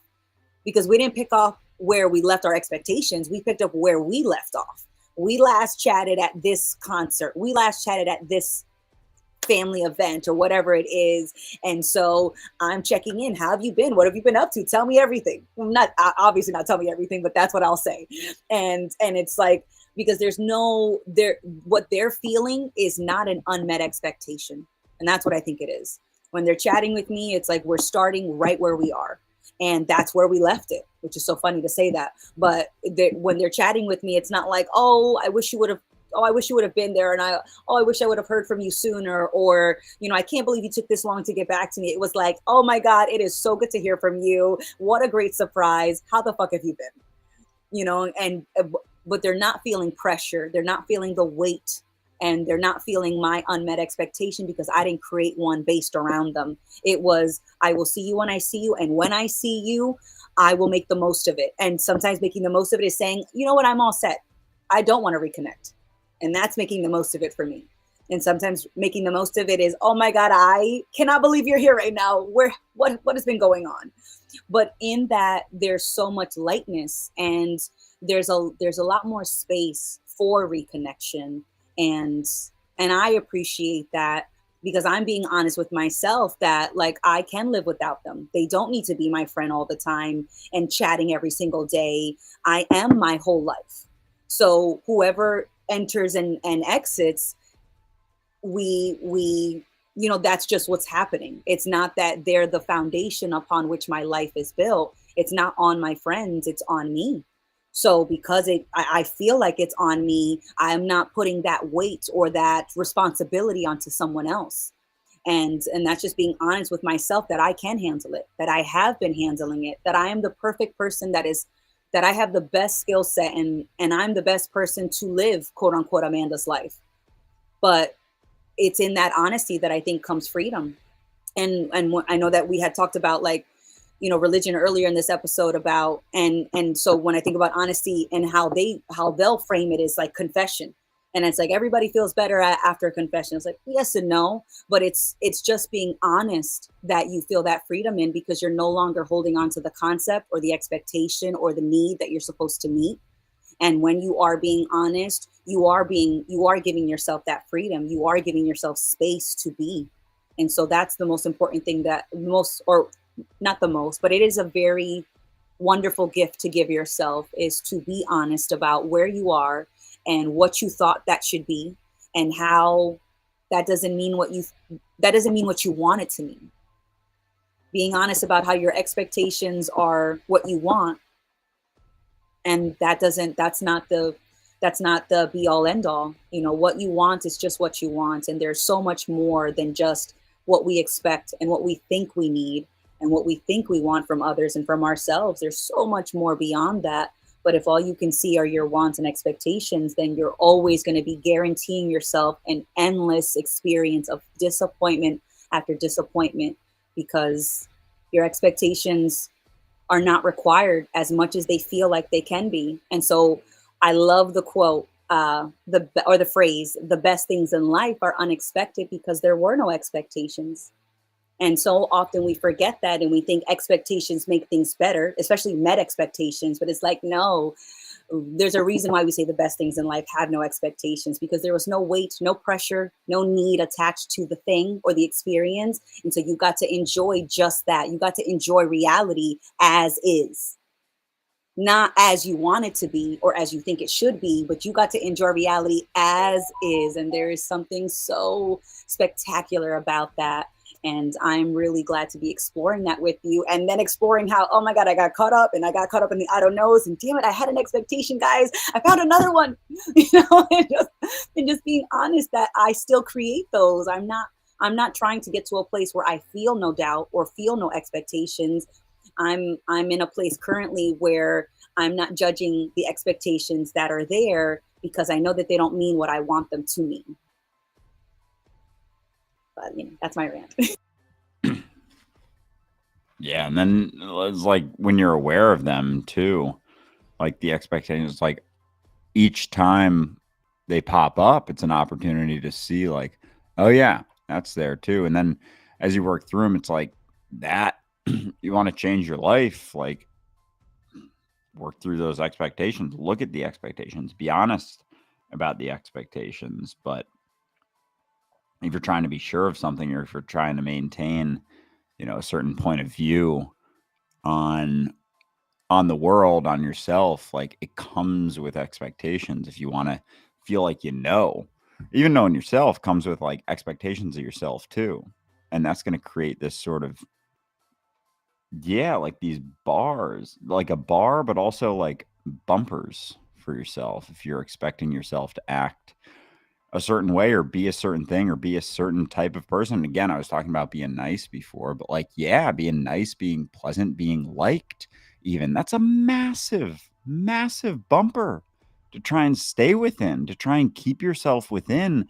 But like, even in situations where you look back and you're like, oh, could have done this differently, could have acted this way differently. It's like all you got is how much attention you're giving the moment, like the immediacy of the moment, like how much you're paying attention to that versus paying attention to how you're doing in that moment. And that's all you got. So if you're doing that, it's like you're on that scale instead of like how nice or how mean am I being, or how well did I handle that versus not. It's like there aren't those bars. Like you can't look at that and be like, how'd that go? It's like you don't really know. You're never going to know that impact. But if you're trying to hold on to some sort of bar of how to act, or the right way to live, or the right way to act, like you're almost always going to be at odds, either afraid of not acting that way or regretting times that you didn't act that way, instead of it being like, oh, those are all times, looking back, those are all times you were not paying as close of attention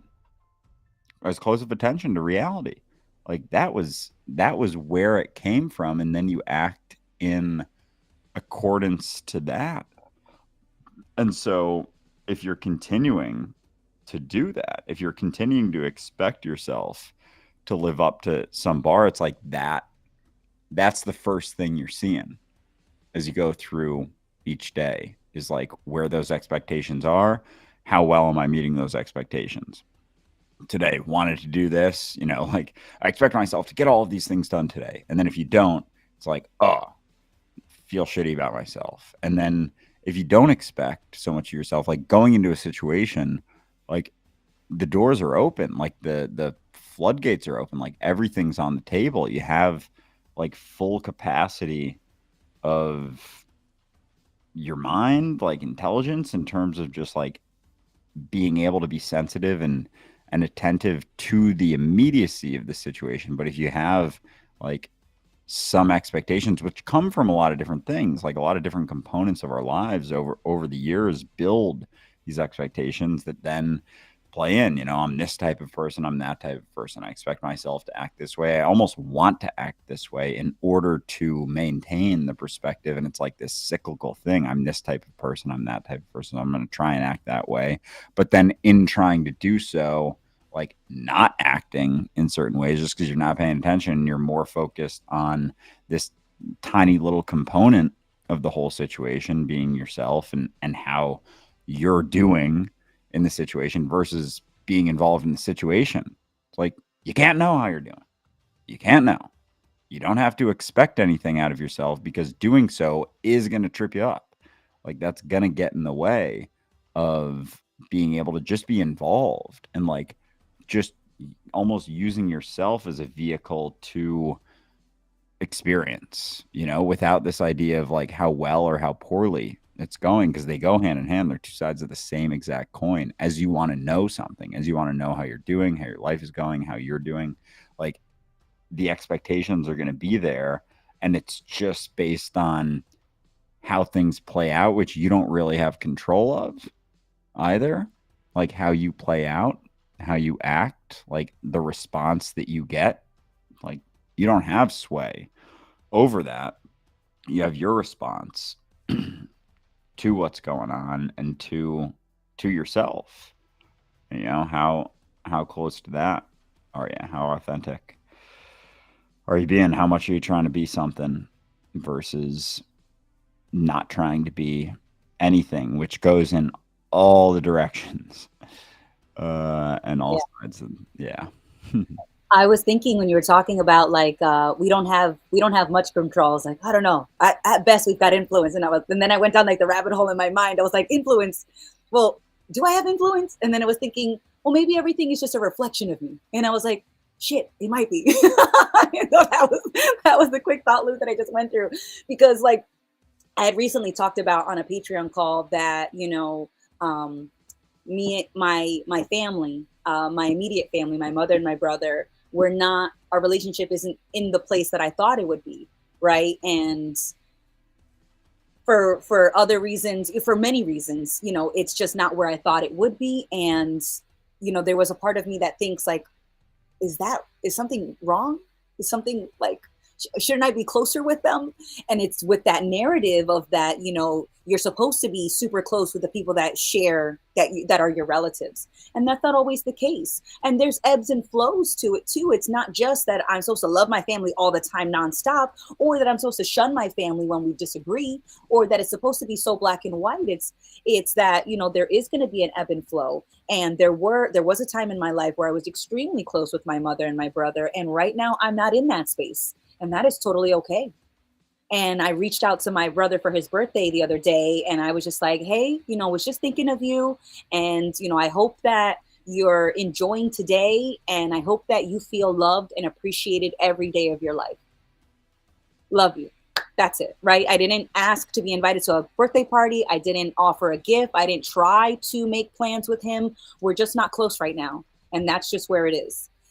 But I decided to reach out because I wanted to. But there was definitely like a lingering expectation that, a good sister's supposed to invite her brother out for dinner on his birthday or something, or a good daughter or a good sister is supposed to do X, Y, and Z. And I'm not doing any of those things. And so there's a part of me that's judging the place that I'm at, but also a part that's like that I'm not supposed to be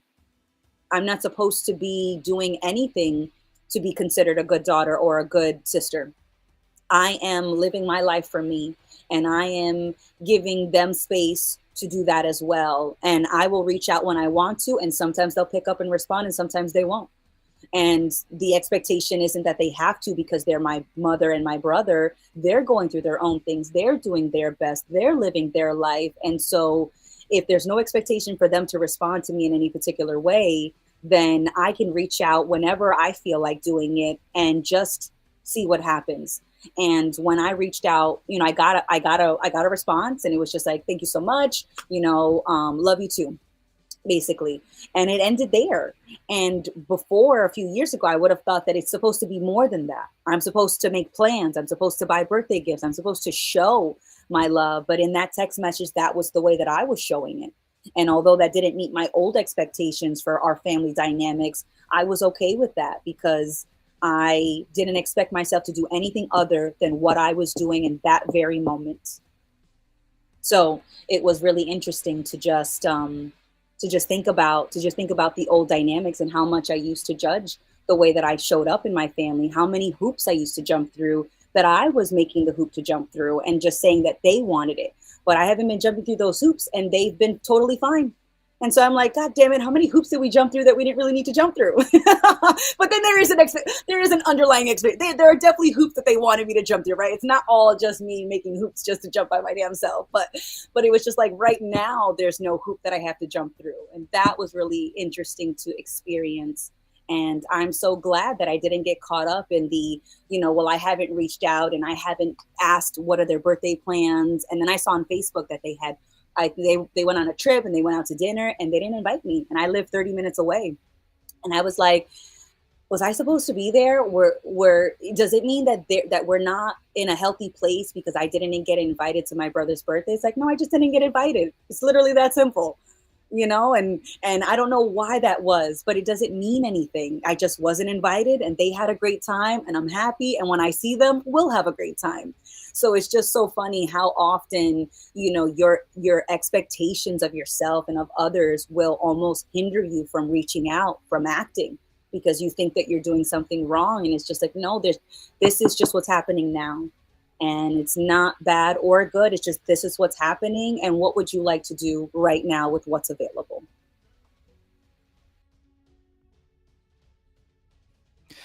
Yeah.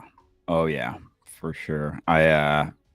Yeah, those expectations, and even the idea with family, like the right way to do something, like the right way to be a friend, the right way to be a daughter or a son, the right way to be a brother or a sister. Like, there isn't that. And if that's not the case, then someone telling someone else the right way to do it is just them saying that, no, this is my perspective of the right way. You should act like this. But again, there's that expectation. It's going to create that conflict. And if you stop even playing in to certain expectations, it's like they become more obvious. And then it's like, I don't want to, like, there's less inclination to do things that are expected of you because it's the right way. Because it's like, again, it's, if there is no objective, then it's coming from an individual the right way, as much as like socially right ways of acting is like, well, it's reinforced because like a lot of people have bought into that. And it's like, yeah, but that came from them looking around and just buying into that to feel like they could fit in. So the reinforcement, again, is like putting the cart before the horse. It's a bunch of individual people buying into their being this right way. But you also, like, with family stuff, you don't even know necessarily in response, like with, your family and your brother's birthday and whatnot, like, you never even really know what's going on in someone else's head or the perspective that they're having. Like, it could even be someone like feels bad about themselves because they feel like they're not getting reached out to as much, and it's like they're wondering if they're, worthy as much, and they're dealing with their whole situation with themselves. And like, if someone isn't willing to look at or take responsibility for their experience and their feelings and their response to someone else acting a certain way, then they're going to put it on that person until it's like, no, it's still immediate response. Like, it's still every individual's responsibility to respond to things. And so to expect someone else to act in a certain way or live a certain way or live in accordance to what you believe the right way to be is passing off that responsibility to your own response to a situation, you know? And so if that is what responsibility is, and that's all that responsibility that we can have is like, can I respond not in the right way to what's going on right now, but can I not go outside of myself in my response? Can I admit that this thing that I'm feeling or experiencing, or the discomfort that I'm feeling, isn't from anyone else, isn't from anyone outside of myself, isn't on anyone else? Then it's not about really changing. It's not like the whole idea of changing the world or changing other people is absurd. It's like just acting from there, like I'm going to take responsibility for what I'm experiencing and how I'm experiencing life. Then I don't need someone else. And that is another component of freedom. It's like I don't need someone to act differently than they're acting. I don't need them to live differently than they're living. I don't expect them to be any different than they are. And so if someone has expectations of you, like just responding in not even like there's a right way to respond in that, but just in an empathetic way where it's like you're not expecting them to not have expectations of you also, or wishing that they didn't, because that'll again put you at conflict and pass off that responsibility as well onto something else. But yeah, there's a lot of power taken back in the immediacy of that responsibility. And yeah, there's been lots of situations throughout my life where I've like wanted it to be someone else, like someone else is the reason that I'm going through something or feeling something, like, oh, it's gotta be someone else, gotta be someone else's responsibility or fault or a way that they're acting. But every single time it's like, it's incredibly disempowering to look to anyone else or expect anyone else to act differently. Yes. Oh, cool. Yeah, that works. That works for me. For everybody who's wondering, I was just asking if we are going to wrap it up here in the next little while, just because Instagram has a 4-hour limit on their live streams, and we are coming up to that 4-hour limit. And it's been a lot of fun. We've chatted about the presentation. We've chatted with some people. We've talked about some shit. Always kind of a nice impromptu replacement for Dualistic Unity Real, which usually airs on Friday, but today they were taking the day to give us a fucking hand, and I really appreciate that. So we're going to be back on Sunday. We're going to wrap up here in just the next 2 minutes. I'll pass it over to Amanda and Andrew to do so, but I just wanted to say thank you again to everyone for joining us today, for giving us your thoughts, for giving us your support, and just paying attention to this conversation. It means the world to me. Thank you. Yeah, the Warriors.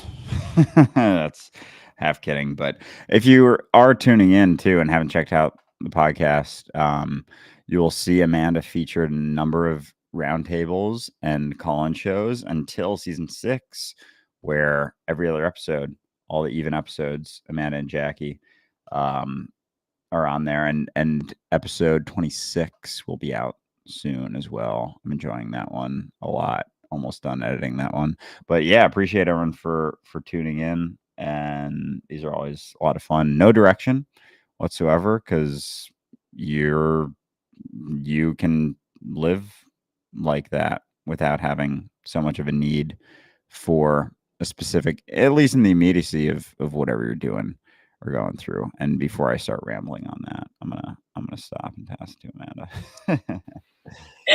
That's right. But I appreciate you being here with us as the replacement for Real today. So thanks, Amanda.